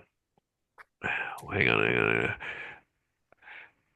Uh, you ring the shit out of this guy's bell, but he's not dead. Like, you didn't cave his skull in, but damn fucking near. Uh, you can describe for us, where or how you struck him. Go for it. So as Vason sees this guy stunned, he understands his opportunity and takes his walking staff and is able to do a complete wind up and nail him right in the nads. Vanilla nut tap for the 11 points of damage. You probably crushed his pelvic bone, honestly. You have rendered him asexual. Yeah. Uh, He's an hermaphrodite now. all right. Uh, I He's a eunuch. There we go. But That's the word I was looking for. was like, but yeah, no, he's still up and he's still alive, so He survived the Well, surgery. I don't know if no, he's up, but he's still no, alive. no, no. He is not up. He is collapsed to his knees, groaning. As this is happening, what is Grand doing Is after there one he's still in front of me? there is. You're still suffering from the physique damage, but you're still uh, in the the How fight. yeah does that the affect my attack and all of that? It You're busy. reduces it to what it is temporarily, and you use the temporary modifiers of what it would be. So it was 16, right? No, It was the new 18. one is going to be 11. So it's plus 3 is your Okay. modifier. You're And I'm basically on just going to par with Sog. stand up with my hammer, Yep. look at the guy and go, time to go to work. And I'm just going to swing like I'm swinging at the forge. Swing it. Full send, sir. Okay, Eh, so Oh, attack roll first. yep. yep. Two So two two d8. 2d8. Yep. Okay. I only Plus heard one. three is a 9, 4 and a 2. do you have anything in your hammer for a weapon skill? No, I don't. Okay. Uh he Not as a weapon, but as a blacksmith. okay. Um he uh uh I'll say it's a tool of your proficiency. So tool of your profession, so I'll give you a -2 as opposed to a 9 -4. Uh he's gonna fucking take that. He'll probably take that to the top of his head. Uh with a big fatty 7. A 7. And I think that's dispatch 1, I think. No, 7 Wait. to 9, that's no dispatch. No, yeah, no dispatch. So just roll damage 2d8 plus 3. Like it's gonna fucking matter. 13. God damn it. Yeah. Uh And like I you said, I'm not swinging like I'm attacking. I'm swinging like I'm working. okay. Which is sometimes worse. Yeah. Uh you are going to spatter this guy's skull like it's chili on the fucking cobblestones there as combat ends. Uh Uh, uh, uh, for the Eddings fans, I'm swinging it like Durnick fighting the Demon Lord in Oh my God. Was that At a least, fucking spoiler? Shut up. at least he didn't let the guy sink and watched. Yeah, right. That's fucked up. That Oh, was probably one of the worst deaths in that series, and he just fucking watched. he's dead either way, isn't he? Oh, God damn Shawshank. Fuck. Durnick So was a unit. What can we say?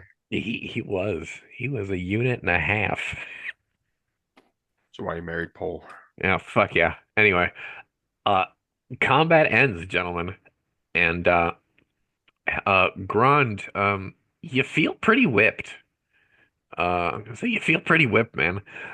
Uh, and as you guys are kind of coming down off of that adrenaline high, the watch walks up.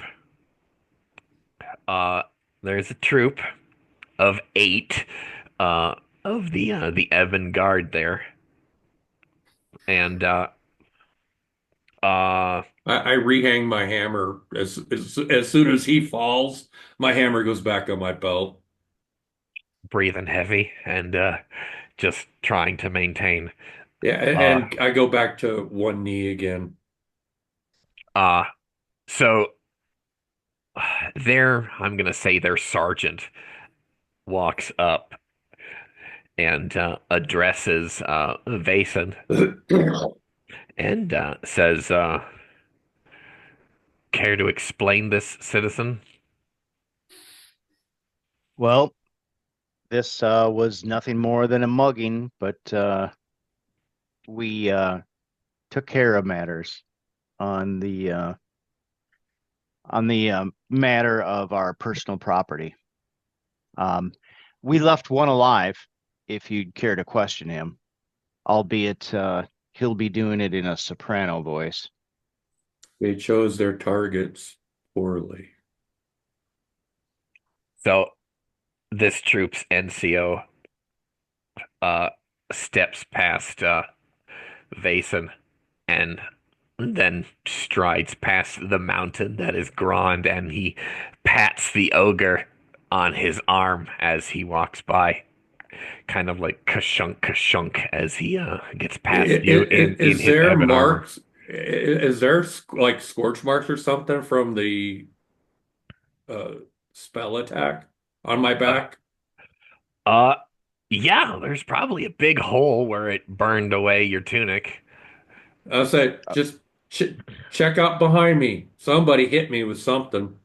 Oh, and yeah, so I'll get the sergeant's attention and I'll say, the one missing an arm, that wasn't from us. He attempted some type of spell casting that failed. Um, he hit my companion, but that whatever item he was using, I assumed it was a wand, detonated on its own accord. That was not That us. that's the noise I heard. Yeah, the Okay. wet, squishy cracking sound, Uh-huh.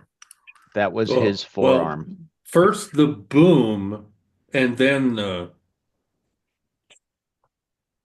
Right, right, right. and what did he shoot me with again?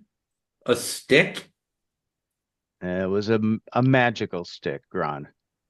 Uh, So this NCO, as you say that you mentioned there possibly was a wand and a spell cast, and the uh, the sergeant kind of cocks his eyebrow at you guys, and he turns to one individual uh in their troop, and he's like, "Ark, see to the witch," and there one from the back actually steps forward.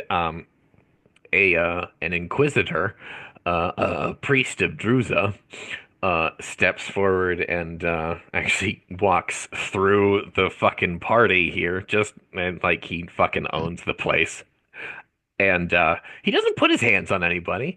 He just the way he walks has a an air of the arrogance. I wouldn't say arrogance, more a He knows he has right of way. oh yeah, as a priest. Hmm. Yeah. He Confidence, yeah. he Arrogant son of a. This Vason, this individual is probably like a century younger than you. I'm watching this very cautiously and carefully now. He steps past you, Terry. He gives you a nod, and he goes to inspect the charred corpse of the witch, and he takes a knee. Uh, most of him isn't fucking there. Uh, his arm disintegrated, a big portion of his chest disintegrated, his face is half melted off as these troopers basically secure the area. Uh, and the priest does some kind of rite over the witch, and then he takes his ebon shod boot and smushes the witch's skull with with a wet crunch. Hmm. Is that normal? Oh yeah. Oh. Athranians as a whole are very anti uh anti non Athranian pantheon. So of the Athranian pantheon there's Druza. Um there is fucking hell. Um Zelorhug, the god of fear, the crushing depths, the silent monolith, and then begrudgingly the Lady of Foxes. So technically there's only four of the pantheon, and then most of the thieves worship the Lady of Foxes, and all other religions are considered pagan within the city. Most Athranians worship, I mean, if, excuse me, most Athranians worship those gods. Within the city, if you know what's good for you, you worship those gods. Um, if anyone who worships any other god in the city, they're not open about it. Uh, are there underground religious movements? Of course, but they are uh, basically anti-sorcery that is not of the home turf, if you will. Um, they're not anti-magic. They're anti not our magic. Does that make sense? Yep.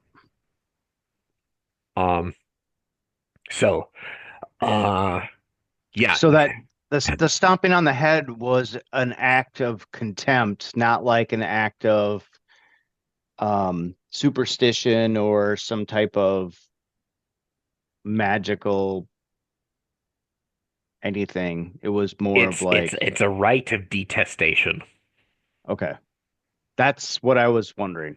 and contempt as well. So, yes to both questions.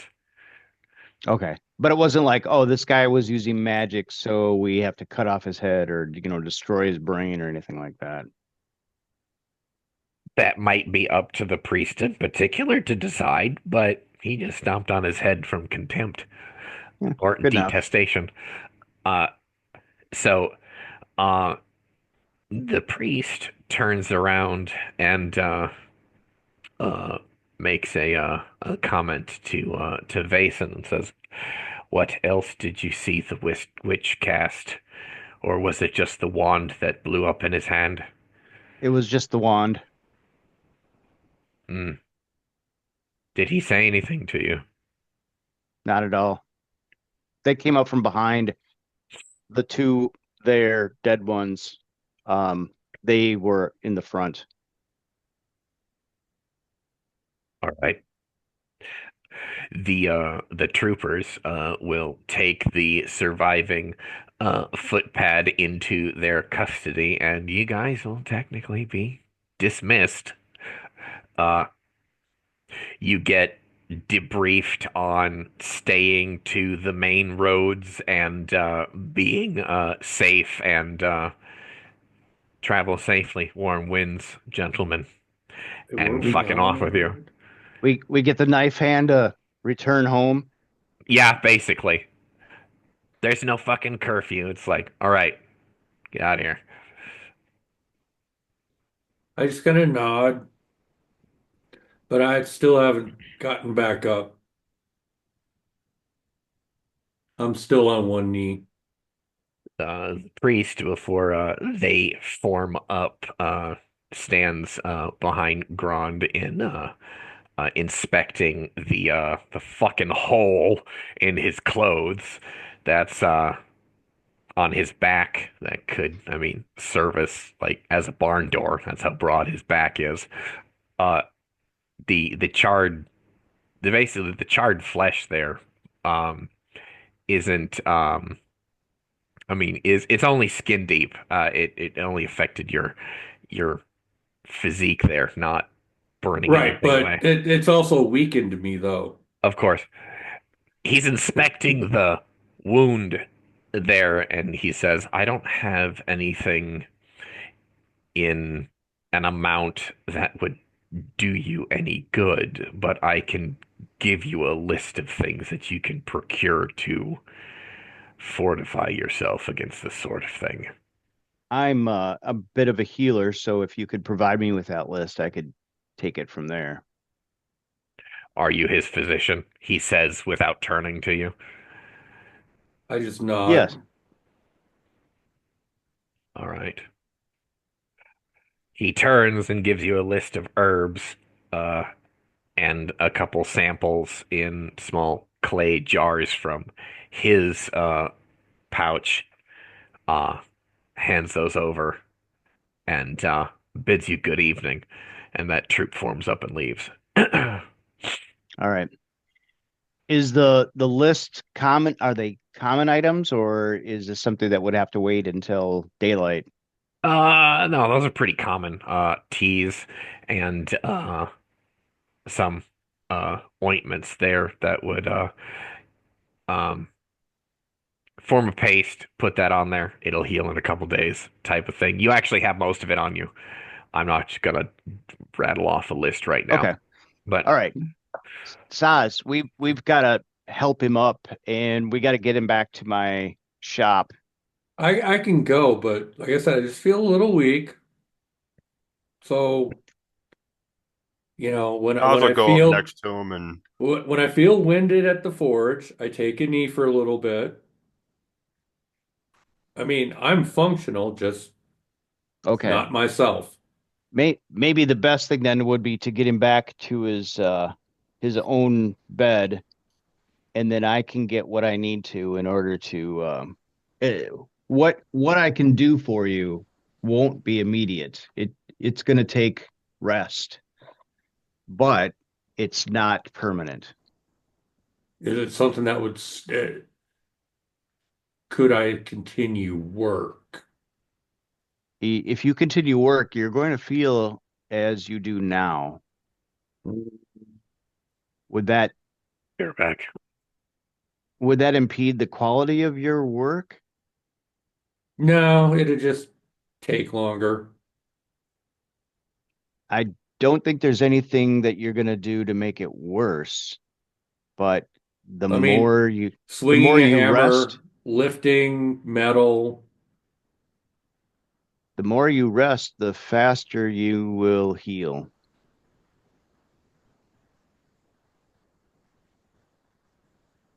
I could do refining work. That's not as strenuous. And then I'll just keep an eye on you.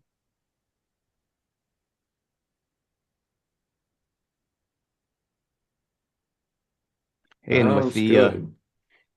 with the money that we earned delivering the message, I don't even have to charge you. I want I'm to know back. what it would be.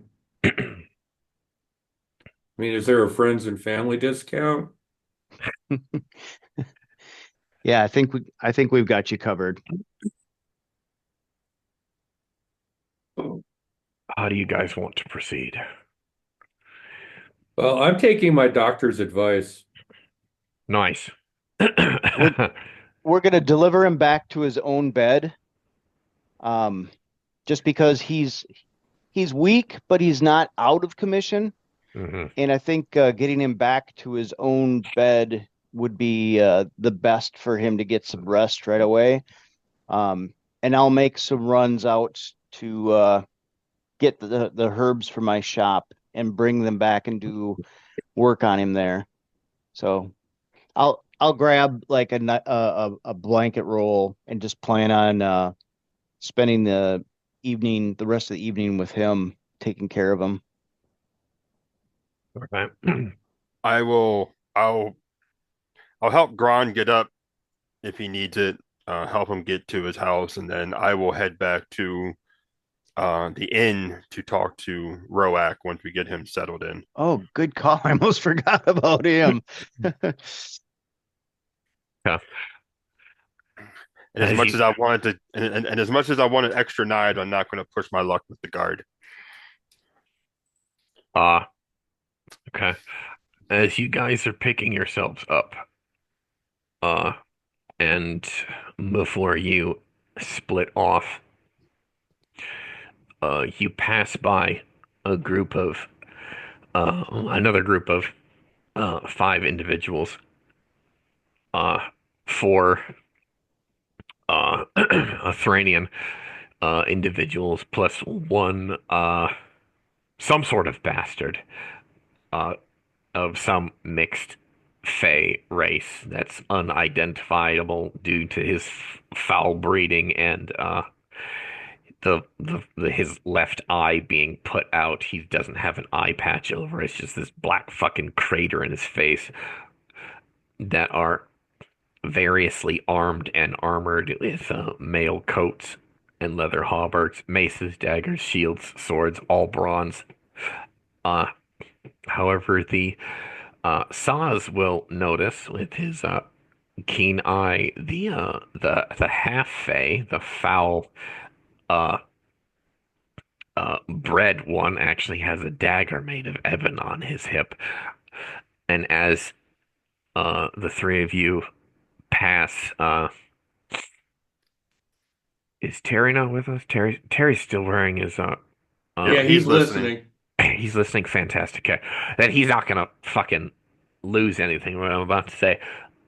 Uh, the three of you overhear a hushed conversation from this group of people, and what you do hear is the cursed thing has tapped off three lads in this past chain, which that trend has gone up in the recent months, the recent previous months. The Harbor District and the South Ebon Way. This needs to end. It's getting closer to the slave market, and those slaves are sitting ducks for that voracious feeder, for a voracious feeder like this one. Uh, Saz make Saz also has esoteric lore, doesn't he? He's a fucking monster hunter. If he Yes, he doesn't, you're does. doing it wrong. Also, I didn't get a chance to tell you this. I actually went with the ranger background for the dire hunt ability. Okay, okay, okay. Fucking thinking ahead there. Make me an esoteric lore test here. Both of us or just him? Thaws. Depending on how high he rolls, you're gonna roll next.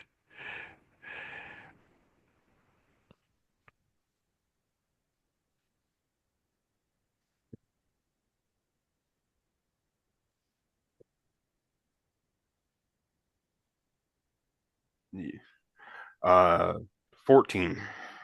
14. Yeah, don't even ask me about that kind of roll. God damn it. He only I has a grade or two in it, so. okay. Oh, come on, Trevor Belmont had at least 6 grades of esoteric lore. Come And on. he'll get there. Yeah, right. Oh, so Trevor Belmont's also 8th level in this system. Yeah. Uh, He also had Sypha feeding him information, let's be honest here. yeah, right. Badass bitch that she was. Fuck yeah. Uh, okay. Um, So, Terry, let's have Vason also do an esoteric lore. Uh, Mike, Saz does actually piece together that these are more than likely they're also hunters. 15. 15. Yeah. Uh, they're more than likely they're probably talking about a ghoul of some kind. Feeders. Feeders might be a ghoul, might be a vampire, some type of vampiric predatory thing is hunter slang, but and by context, now this thing is getting closer to the slave market, which by that I mean a monster feeding on slaves would that's a lot of money lost. It's kind of a shitty thing to think about, but um I mean, yeah, the slaves in the slave pen can't fucking defend themselves against an undead horror that's coming in the middle of the night to fucking eat them. So, uh, how did the three of you wish to proceed? I look at Saz and kind of cock an eyebrow.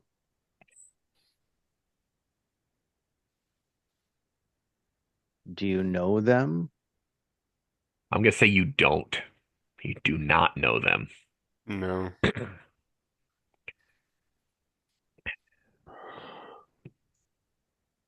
Should we inquire? I don't I'm see what it can hurt. I'm between jobs right now. Yeah, All so right. yeah, as they pass by and Saz hears this, he'll is Grond up and moving on his own just fine now? Yeah. Okay.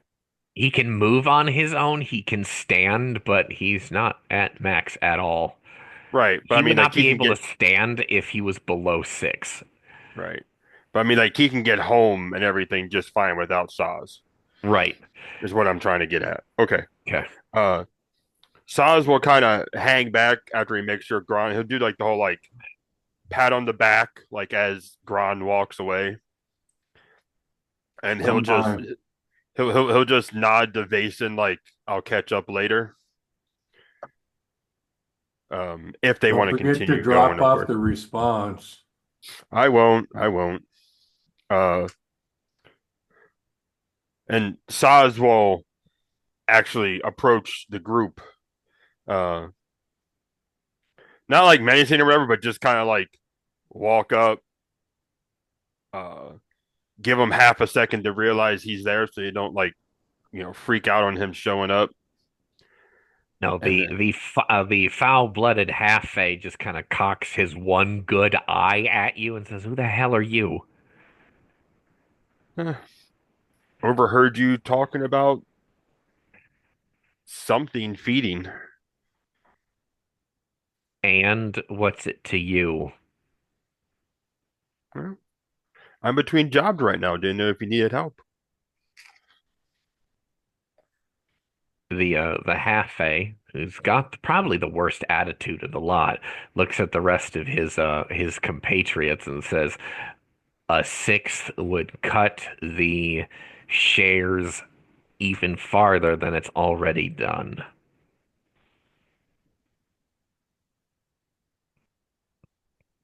Fair enough. But it also sounds like you guys are having issues.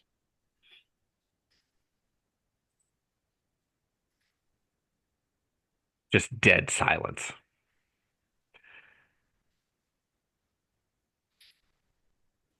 Or is it just, you guys just need to catch yourself up properly? Now he's just teasing them though. I we're working on that. Oh, shit. All right. Okay. While you guys are doing that, I gotta go check on my girl upstairs. Copy. All right. Uh, Well, I would hate to impose on your cut, but I also don't like things running loose and causing havoc. So if you don't need my help, that's fine. But there's extra help if you need it. how many are you? Three. Three. The two you saw me, well, the two that just walked off are my companions.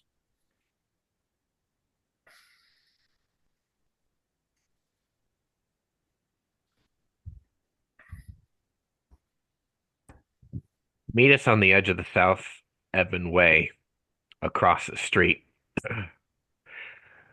from the Phantom Whale. Meet us there in an hour.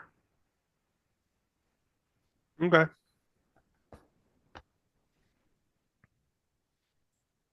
He'll kind of raise the hat, give a nod, and put his hat back on and walk away. All right. So we reconnoiter to the Devil's Rest, correct? Mm-hmm. Okay. All right.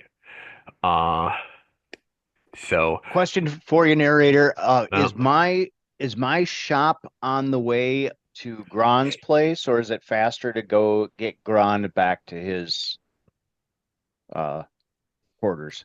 I'm gonna say for the sake of the story, we'll just say it's on the way and you got what you needed done, and then the party is all present at the Devil's Rest. Medicated but on the mend. Good. Okay. Uh you guys meet back at uh the Devil's Rest. You find that Roak is actually missing. One the younger girl sees you guys and then hands a note off to Saz, assuming that he is well, not Saz, excuse me. She hands the note to Vason, assuming that the old guy is the literate one. Uh, she doesn't know if Saz can read or not. So, Fair enough. Fair enough. but no, she hands a note off to Vason, and it's a note from Roak saying that he's gone on to uh the Phantom Whale to hopefully catch Theoden on one of her breaks, uh, however briefly, so they can steal a moment together. Uh, and that no, that's essentially. Are you guys going? What are you guys doing now? Are you going back to God the damn this other whole. bar? I'm gonna ask the waitress who gave us a note. When did he leave? How long ago? Some half hour ago. And about how far of a walk is it, do we think, to the Phantom Whale? No, it took you guys about that time to get over there. Basically, we took separate roads, so we missed them in transit. Yeah.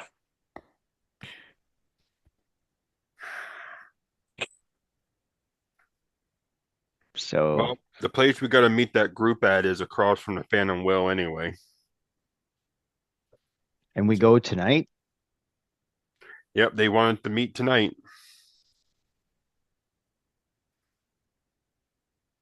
It didn't seem entirely pleased, but who knows? Yeah. I haven't had field experience for a while. I shall look forward to this.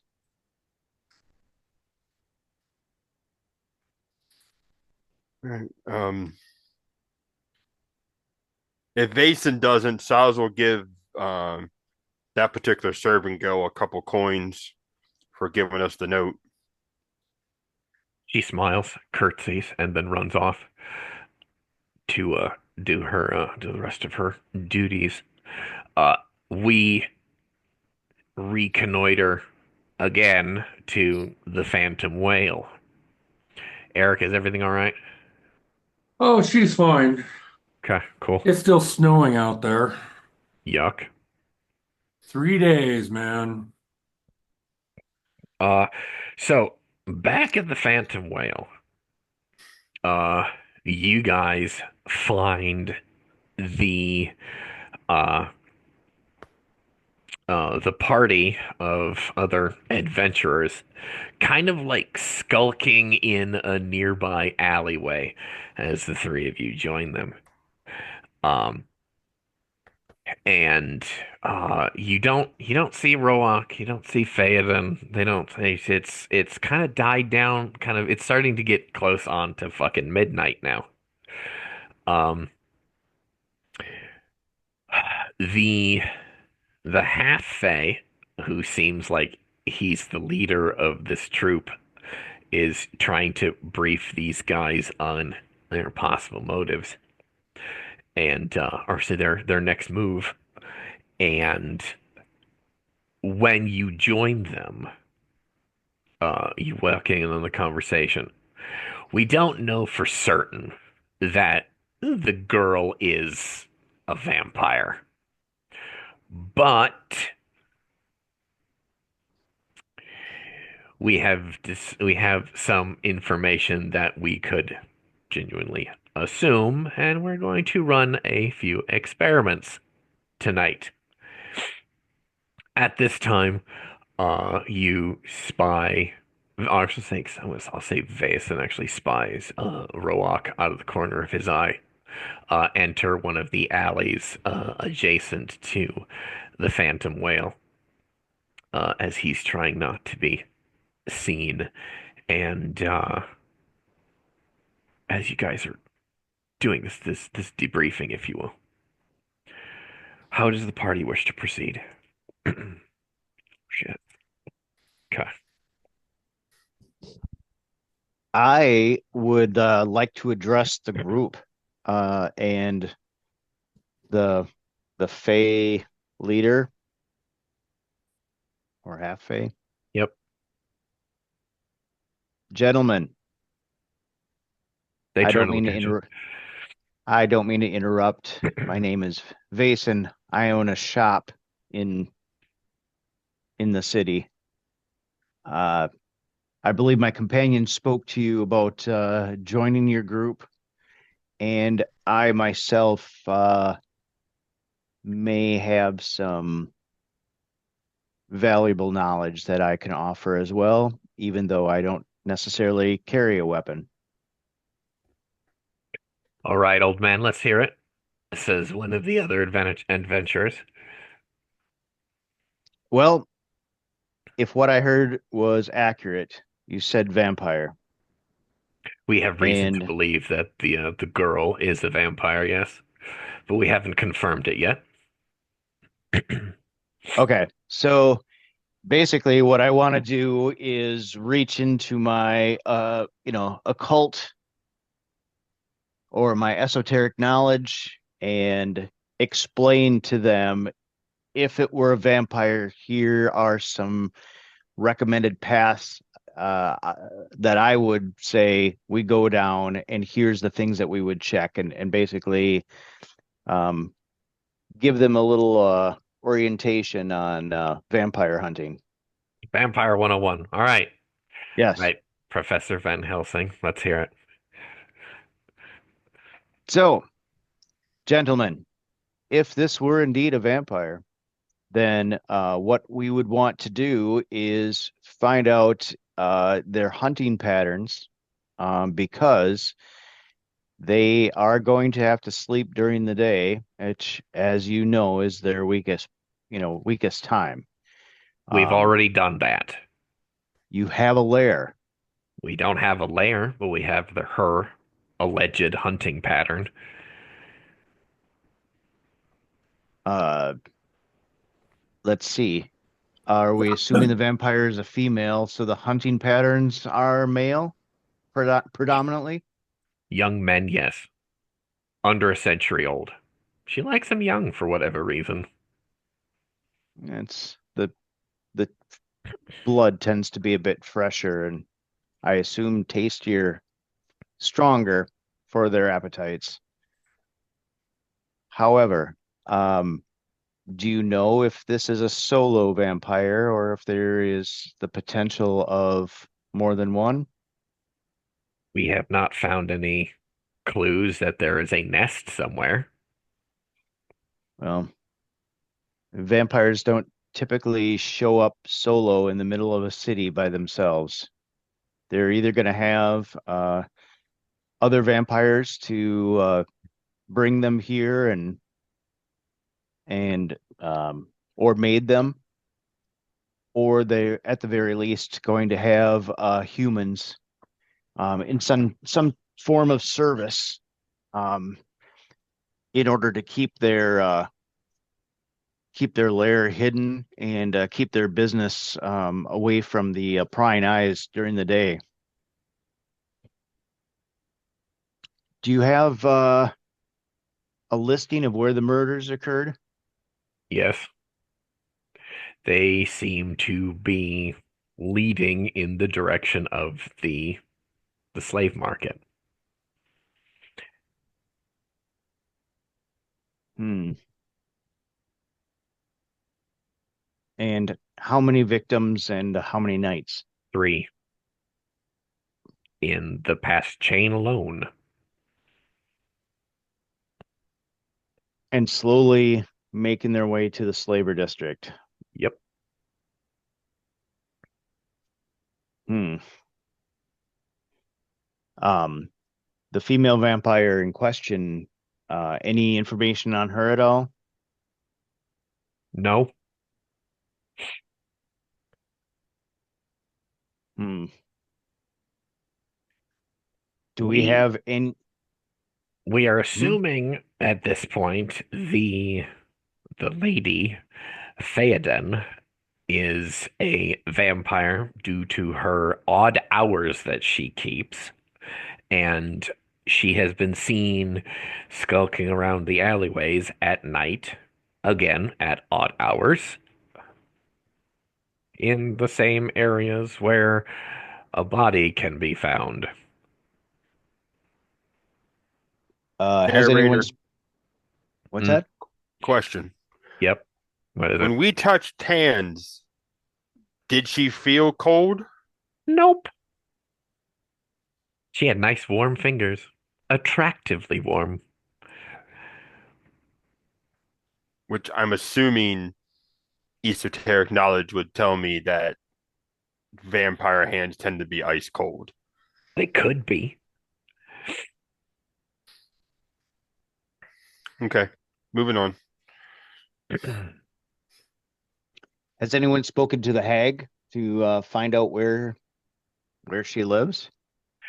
Now, for whatever reason, the hag tends to keep any information about her dancing girl very quiet, which is a suspicion in and of itself. Well, not necessarily. We might have to cut the hag's throat anyway. The Fae says to the rest of his companions.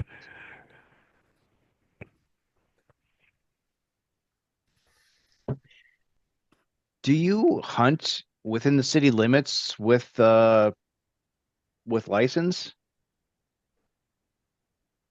A license? Even Do you I'll look have at Basin like, what license? Uh, what if you where if you have do you have permission from the city to hunt? uh no, we're doing this almost literally out of the kindness of our hearts to keep the rest of mortal kind free from the undead menace. Well, if that's the case, then I would suggest holding off on slitting anyone's throats, just because you maybe suspect them.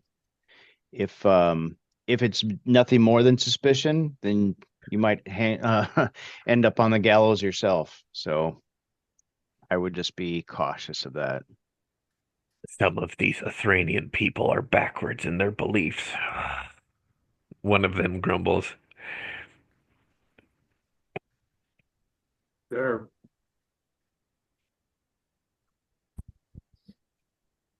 So what's the plan tonight? Going to go in there and question the girl, and if she flashes her fangs at us, we're gonna knock him out. Well, I spoke with her earlier today. Oh, Had to deliver a message for her from an admirer, oh, which they're very concerned now. which is this around the time that any of us would see Roak trying to slink around? Oh, that was like 5 minutes ago. No one said a I goddamn thing. I didn't know if it was during the same time, and Vason kind of went off on a teaching moment. So, Yeah, right. The professor was in fucking session. right.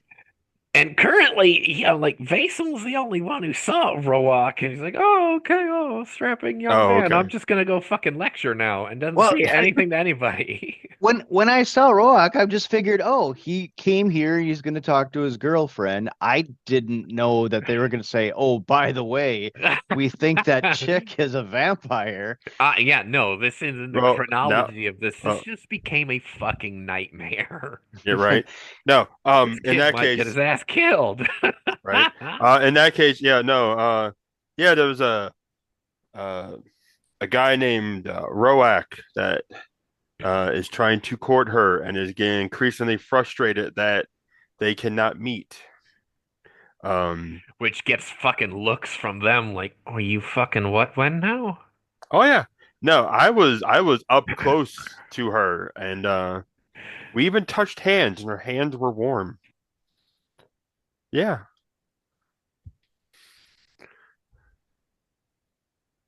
They just blink at you. yeah, right. No, yeah, her, What? yep, her fingers were warm. I mean, she's deathly pale,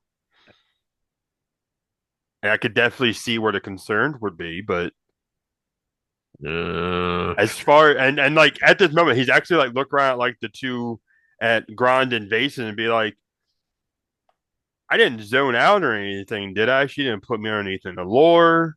No, I would suggest to our friends here that they proceed with caution.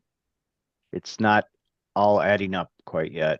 Well, either that or she was hiding it really well. Who knows? Either that, maybe she doesn't like Arborean blood. I don't know. we don't know. Uh, A little too sappy for her, maybe. I don't know. we don't know. So, uh, they uh uh they just take that last comment under advisement, and they're gonna they're gonna go question her and the hag, and they just like, yeah, meeting adjourned, and they just start crossing the fucking street Oh, like fucking Peaky Blinders. They just rock up on this fucking place.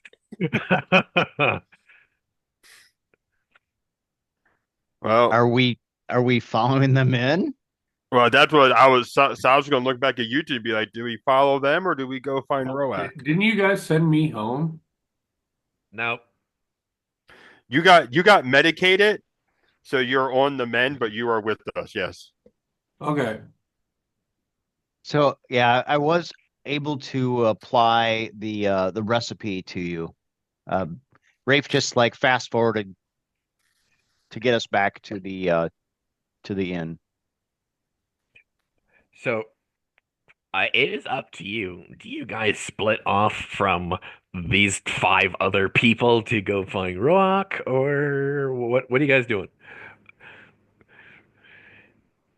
I'm almost thinking that we should follow them in. That I'm not entirely convinced that she's a vampire, and I'd hate to see, find out that some innocent girl was persecuted by Zealots. these hunters. Uh-huh. Oh, they're zealots. Absolutely, they're fucking zealots. I mean, at the same token, I can see some of the things falling into place though, so I could see why they would have suspicion. Yep. So if they confront her and she does bare her fangs, then we're there with. Mhm. Thinking back on it though, any of the times like when we talked to Roak, did he get like any of that like glazed look anytime he spoke about her, or any sort of like compulsion about him? Uh, I wouldn't say compulsion at all. He's clearly like ass over tea kettle for her. And if you do, I will say it doesn't stink of sorcery the way he's like ass over tea kettle. He's it's He's pretty just fucking sincere. he's just madly infatuated with this woman. Yeah, is it infatuation or is it actually he's genuine? We don't know. Yeah.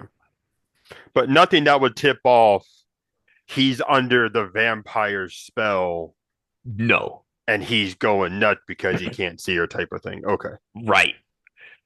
He he's not he's not nuts. He's very fucking distraught. Yeah. Yeah. Is he her ghoul from out of Vampire the Masquerade? No. Or not he's not, ghouls are fucking addicted and they He's not a fucking thrall. thank you. Thank you. He's not like dry humping her leg for more blood. No, it's not that. It's from what you guys have gathered, this is fucking organic and real. Okay. I mean, yeah. Or or she's that fucking good, which makes this even more of a fucking nightmare situation. Especially because he couldn't even wait the time for us to come back. Nope. But we also got stuck into a fight and had to take longer too. So Yep. maybe he thought something was wrong. Yep. All right, Mason, it's your call. So we go in, All right. You guys plan. Mr. I'm gonna Professor. be back. I would say we follow them in and we keep our mouths shut and our eyes open. All right. If they do anything stupid one way or the other, then we'll react from there. But That one's got Eben on him. I don't want to. I don't want to deal with that personally. No, none of us Though, are equipped to deal with that. I kind of look at Grond because you made the comment of only knowing about bronze and copper. It's like, well, you want to see a new material? I didn't say I didn't know about it. I just said haven't had the opportunity to work with it. Oh, okay. I I must have misheard apologize, I, you. I guys. know of it. I just don't know how easy it is to work with. Gotcha. Yeah, so we're going to go in, eyes open, mouths shut, and stay the fuck out of their way. Unless Uh, something dictates otherwise. right. Uh, you guys are going into the tavern inside. yes, Mhm. correct. Okay. Before we do that, I'm going to say that Vason, from his specific his orientation, saw Roak go basically around back to in like that alleyway. So you can like, from what you understand, you can assume he's back there. So, arming you guys with that knowledge, if Vason tells the party that you guys have another option to approach this, however you want to do this.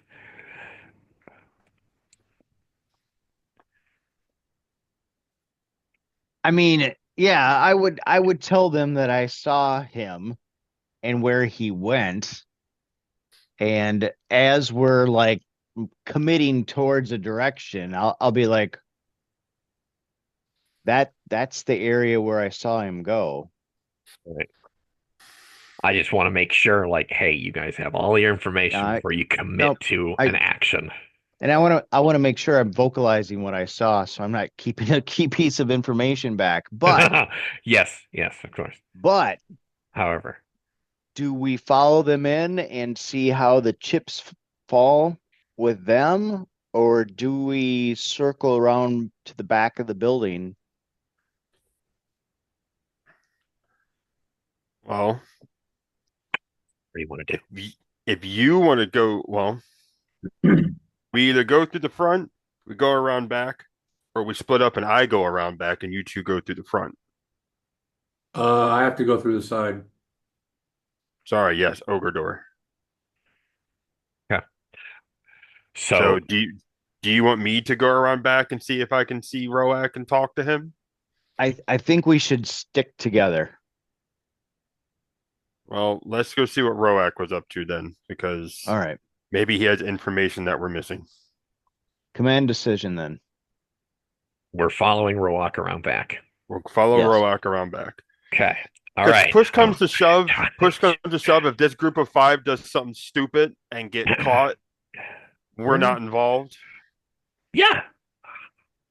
Fuck yeah. So I Okay, cool. Uh yeah, this is all I'll go very around back. very pertinent information to the okay. Yes. You guys go around back. These five individuals fucking lock down the front of this building. They go inside, they do their thing. We don't know what happens in inside. The three of us go around back, and y'all see Roak with Fandon there, and they're fucking holding hands. They're having their hushed conversation, and as you guys round the fucking corner, you hear her say, "You shouldn't be here." You know she's going to essentially have a fucking cow, and he's like, "I had to see you. I didn't.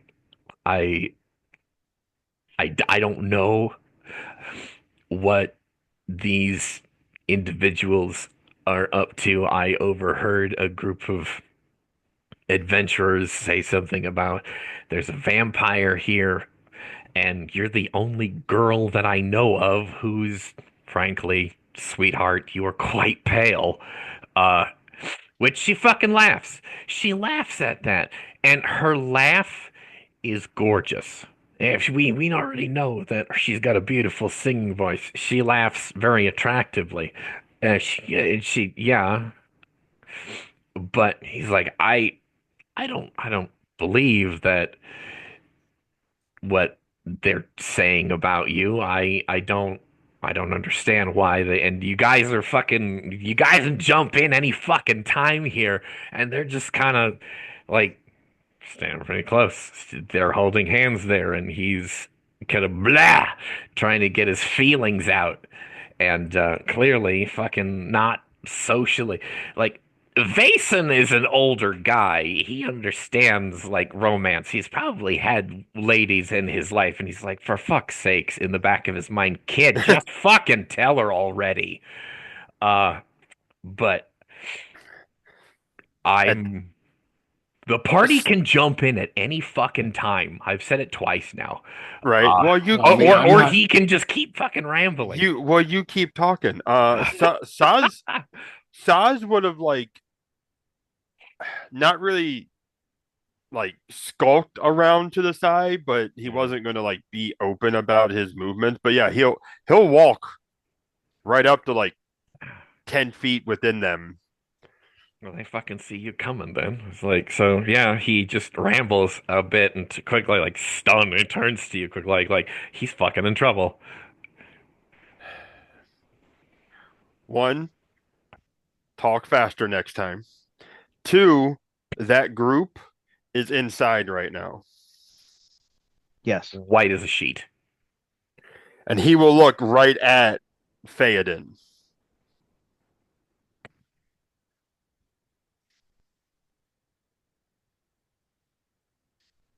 They are here right now looking for her, and they aren't going to take no for an answer. We hear she about like she opens her mouth to say something. Uh, and there's a crash inside the tavern, and she like her lips part like she's about to say something, the crash inside, and then she just turns with a regalness that you did not expect her to possess. She looks at the tavern and says, with the air of an empress, she says, I guess it's time to move on again.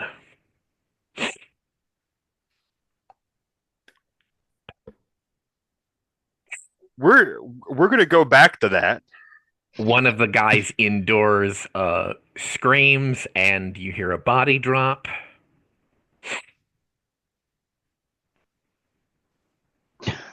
I suggest we move before we become collateral. So Roak is going to like he fucking looks at her like what the fuck is going on, and she just smiles at him like a woman looks at a dog. Like, oh, you're I so knew, cute. I knew the puppy comment was gonna come Oh, out. I fucking heard it in your voice. and she puts her hand on the side of his face. She cups his face and she goes, "You were so good to me." And she does something fucking to him. We see it. All right, he she just touches his cheek. She just touches. Oh, she's so being so sweet. Lights out. Like he just crumples, and she fucking, I guess, fucking turns into a cloud of fucking white bats. Uh, and like through the fucking window of the tavern, and make your reaction rolls, gentlemen. What am What I are we rolling? rolling? Uh, well, Saz, he's well, again, you're the one with the highest fucking reaction. Roll it, sir.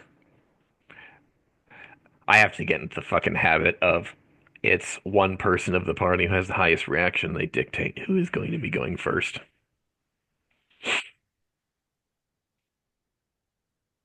Oh my God. That is a crit fail. On the adventurers inside. They're fucking going last, Mike. You don't have a choice anymore. So I got a 22, so Yeah, they're whatever's happening inside is a fucking nightmare.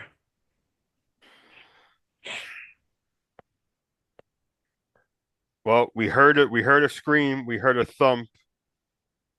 Roak got crumpled from whatever she did, and she turned into bat and went into the tavern. Yep. She went back inside. I think she's going to take care of those adventurers. Right? Well, see, unfortunately now, Saz is stuck in the paladin's dilemma. Because does he walk away knowing the situation probably being taken care of, and Uh-huh. she did nothing to them, Uh-huh. or does he go in because she is in fact a monster and he needs to take care of it? Fuck you, narrator. But is she the one She literally doing just turned into a killing? cloud of bats. Yeah, her That's form She turned into a dissipated. cloud of bats, but is she the one doing the killing but that they're investigating? but see that's Yeah, but see I that's where the was dilemma comes in. waiting for Do I that. do I leave her alone because Thanks, she has Eric. done no harm that I know of yet? Thanks, Or Eric. do I go after her because she is still a monster? Looking right. Okay, she could have killed this guy at any time. True. But this is Oh, the dilemma. that's a good point. I'm gonna squat down and check him. He's sleeping Because like a baby. because she did say you were Yeah, so all she good to did me. was put him out so he didn't see what she was going to do next. Right. All right, but I just want to make sure he was safe. I mean, like, Oh But yeah. it's still a question of do we go in there and take care of business or do we wash our hands of it and turn the fuck around and basically take Roak somewhere else? Okay, it depends on who you are supporting in the fight inside. And what you think their chances are. If you think they need help, Well, consider we already heard one of the hunters scream. I'm willing to bet their chances aren't very good. and is that who you're wanting to help?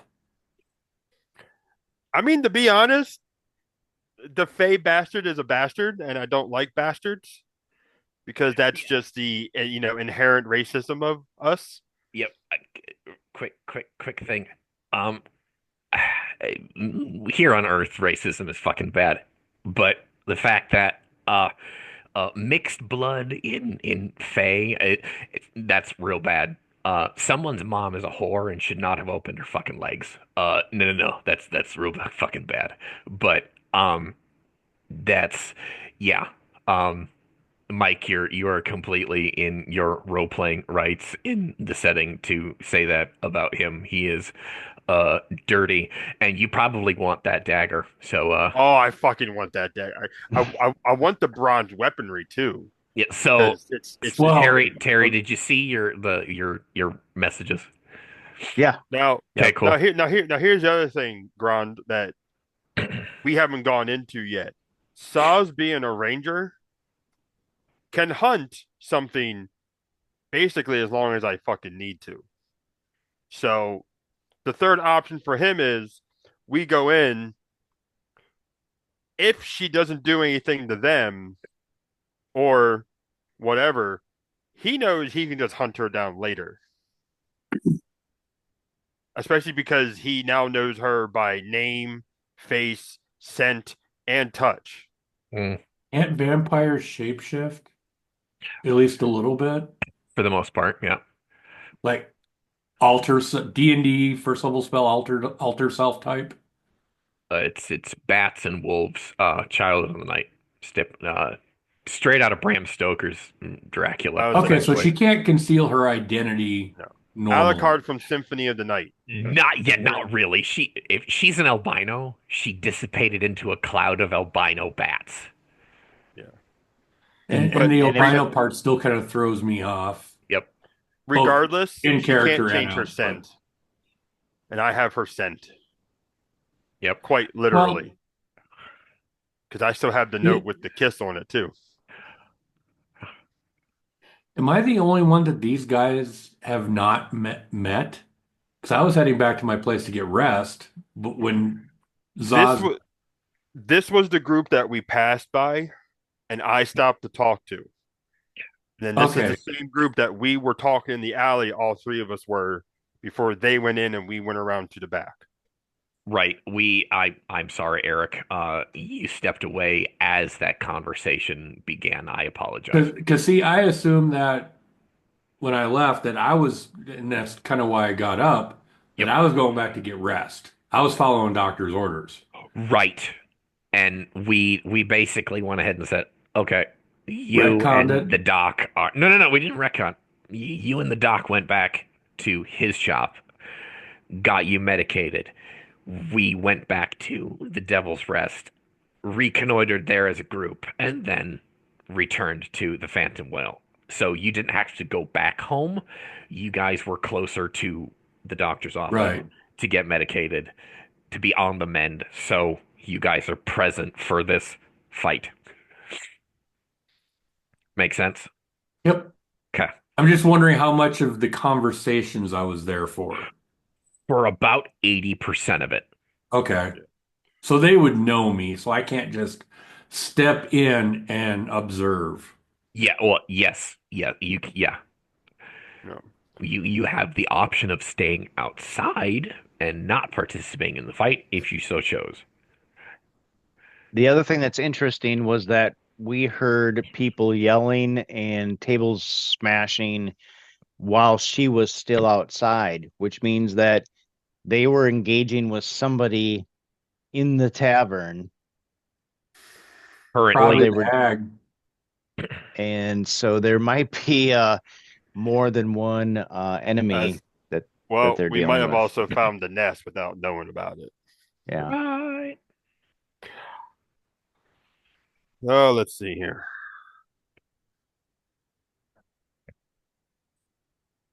Yep. All right. Saz is going in. Saz is going inside. Oz is going in. Okay. I'm just Let gonna go shout if you need me. Okay. I mean, I'm still not at 100%, so Right. Which I mean, basically, if we're at the back door, which I'm assuming we are, Oh, uh, it's right there. yeah, he will literally fling it open if it's able to be, and just leave it open so that the sounds can echo. Yeah. I figure And if you shout my name, I'll come in. okay. Well, we're gonna say at least in the geography of this fight, uh Vason is within like reaching distance of the door. If the door is thrown open, Saz runs inside, you can still prop the door open and still watch over Roak there. And from the doorway, you can still watch part of the fight. Right? And yeah, Vason would be like, I don't necessarily want to go in and join this, but I've got an academic curiosity to see For what the fuck is science, going on. Yeah, right. For science. Science! So, always need more information for science. She so blinded me with science. But yeah, no, Sal's will go in. okay, cool. Uh, I am going to be narrating for Saz from now on, and the rest of you can like stop me if you want to interject at some point. So, uh, Saz, you throw it open the door, you jump inside. Uh, there's another individual who is locked in some mortal fucking combat with these other adventurers, and he has a sword that's made of ebon, but its edge is gold. He's got black hair, and you see him lop off somebody's arm, just right there, as you round the fucking corner, and a scream, just and the fucking stump, like writhes on the ground for a few moments as the nerves begin to die, and um, the hag had her throat cut all the way to her fucking spinal column, and she's like dying on the ground. And what do you do? Um, so in the few brief seconds that I see this, the guy with the sword, is that one of the five that we spoke to? Oh no, we Okay, don't know who this person is at all. okay. The arm that was cut off, is that one of the five that we spoke to? Yep. For the sake Okay. of argument, that is the half phase arm that just got lopped off. Oh, damn. Because Okay. fuck that guy. So this guy is against the hunters. Yep. Well, this kind of defines which way I would take the fight. Okay. Which There are a few other bar patrons that you've never seen before who are also dead and or dying. right. Uh, yeah. So he would go running in, and he's going to kind of like skid to a stop in front of the guy with the sword. Well, not in front of, but like close to that, and just kind of like stare aghast for a moment. Realize it's the half bay who lost an arm and fucking spit at him. Spit at the swordsman that just took his arm off. No, spit at the half bay who just lost an arm. Oh, he's fucking dying. Fuck him. I know Uh, exactly. That's why I'm fucking spitting at him. okay, cool. Um, And then I would look at the swordsman and kind of just see what the fuck he's gonna do. oh, he stops and fucking looks at you like swords about here. He like takes in the fucking room at a glance, and um, he's got fangs.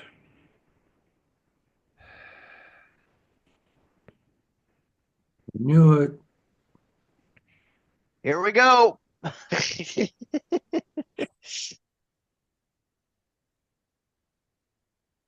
Where's Theoden? She is standing in the back of the room, just watching the horror unfold, and she kind of just she shouts at this other vampire, which you assume to be a vampire. She's like, "Who are you? Why are you here? What are you doing to these people?" And he fucking ignores her and fucking like chops the other one of the other adventurers in fucking half almost. Uh, right there. And he just turns around and he says to her, and he's got a local accent. He possibly in life he was an Athranian at one time. Uh, and he says, "Why didn't you just turn your pet and be done with this place? You could have quit this place months ago." And that's when the fucking melee fucking starts fucking happening. Uh, they try making a defense test there. So, Saz, you will be second in this reaction. It's basically going to go the vampire, you, and the rest of the adventurers, the vampire hunters, so to speak. Uh, and he's already taken his turn and killed one of them. He's taken the half fae out of the fight, and there's two more left. What do you do, sir? Seeing the fangs, fucking dilemmas. I swear to God, is gonna be my entire fucking campaign. Uh, Seeing the fangs. I say a distant relative of this character met this guy before. Yeah, is this who I fucking think it is? Maybe. The one that we kept cock blocking? Yeah, I will neither confirm nor deny. yeah, that's what I thought. Yeah, right. So seeing the fangs, he wants to pounce because fucking vampire. I take him out. He Saz is smart enough. He's crazy enough, but he's smart enough to realize when he's outmatched. And seeing the ease that this son of a bitch just chopped off a couple of arms and that fucking weapon, Yep. he knows he's gonna fucking die. Yep. So as much as he doesn't want to, he's not going to engage with that guy. But now he knows him by name and voice. Or not name, but by sight and voice. Yep. You can use that shit later. Uh-huh. Um, What do you do for your turn? yes, I'm getting to that. Okay. So you said there's two other adventurers, Two left. two left, and then it's the guy vampire and Theoden, right? Correct. There's Okay, about eight other bar patrons that are dead too. right. I'm talking about alive people. Alive, yes. In the room, yes. It's just the five of us. Um, Yep. how far away are the two assailants from me? On the other side of a table. You'd have to hop the table and then you'd be breathing on them. It's all right. I'm just going to throw a stiletto. Okay, cool. I got a couple throwing knives on me.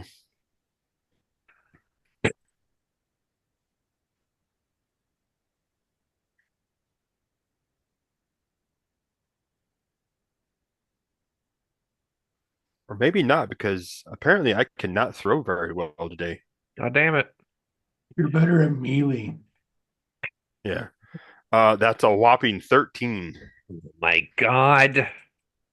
Oh shit. Well, that's an eight. So Oh, there you go. it's a suppress. So it's an eight and a one. You don't explode the eight and a suppress. So you just roll damage, sir. I've had to Uh, hit the latrine a couple times during the session. I apologize. I'm keeping to the hydration schedule on a tropical island. right. 8 points of damage. He's not dead, but he's real hurting. Who did you throw the knife at? One of the adventurers that was being a What? zealot. Oh, one of the hunters? Okay. Mhm. Yep. I actually have three knives on me, so I'm actually gonna fling a second one. Okay, cool. Well, that's a little bit better, but I take a penalty to it. Two knives, one target. Yeah, so it's gonna be a 15 on that one with the negative. Uh, that's gonna be max dispatch. You're gonna end this guy. Yeah, especially because it just exploded. He's fucking done. That's 16 on that one. 16 points of damage. Yeah, he only Yeah. had three left. He's very negative. Yeah, Uh, right, right. Yeah, so basically I'll come in, I'll see that guy have that split second of nope, not fucking with you. they're gonna talk. I'm gonna see when the assailants start to come, and I'm just gonna freaking left hand, right hand, just fucking flick, Okay. and then he's got two stilettos fucking out of his chest, probably buried to the hilt. Okay. Awesome. Uh, with that, the the final remaining hunter uh uh dies because their fucking vampire friend, I don't know, frenemy or whatever, the male vampire, dispatches him almost nightmarishly um efficiently. It's not okay how well this guy was taken out of the fight. Um, and for his second attack, he is going to um he's gonna fucking attack Saz actually.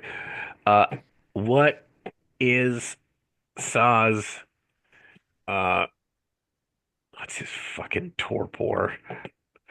Torpor is 16. He is 16. Okay. Wait, yeah, because it's. Oh wait, no, is it physique plus 6 or just physique plus level? 6 physique and level torpor, max torpor. Yeah, so 16 because I have a 10 physique. So Okay. He's going to kick you in the face. Uh, and uh God damn it. All right, hang on. I mean, you can make a defense test if you like. I mean, I'm gonna try. I mean, can you beat a 32? Probably not. Roll it. No, I am not. None of them. Neither one of them exploded, so I have no chance. God damn it. All right, fine. So do they get dispatch on him? Oh yeah, Yeah, if it works for the goose, it works for the gander. he would get max dispatch. Do I still get an armor test off this? No, not torpor. This goes Okay. straight to putting you to sleep. Uh, you see a boot come up to meet your teeth for 28 points of torpor damage. Jesus, that's almost double. So what is torpor? Basically non-lethal. Non-lethal. Ah, okay. What we do is we hear a thud and then Saz just drops to the fucking floor. Uh, How and Now, much does now? I had said I was watching, but I wasn't going to go in and join the fray. But Yeah. how much do I see of this? most of it Okay. from the open door, most of it. So then as like Saz was, engaging with the throwing knives, I would have turned and said, Grand, he's gonna need you. Okay. All right. And then As the boot meets his face. Okay. Okay. rude. That's Rude. it. He just got put to the top of the list. Thud, right. He didn't break your nose, but he bruised the shit out of your zygoma, uh, cheekbone. So, Grand, you get inside and you see a dark-haired man with a black sword that has a gold edge on it, and your companion Saz with a fucking cut cheek, with a horrible bruise, forming on the left side of his face, and you look up, and everything goes dark.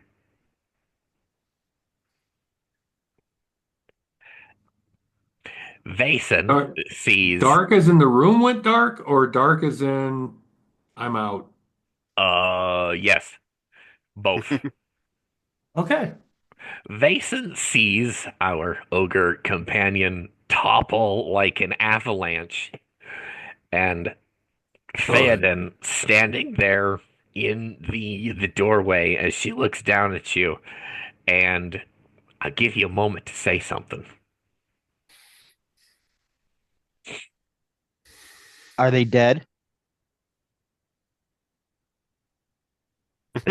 Are they dead? That's all you're gonna say? Are they dead? Uh, she ignores your question and cups the side of your face and says, "Just sleep now," and lights out. I want to roll. Oh no. I swear to God, if I get another fucking anklet on. And with that, we will close the first chapter of The Tale of the White Lady. Thank you for tuning in, everybody. We'll be back next week, session 2. I'm gonna try and not kill the party with a bunch of vampires because I haven't been running since before basic training. Good night, everybody.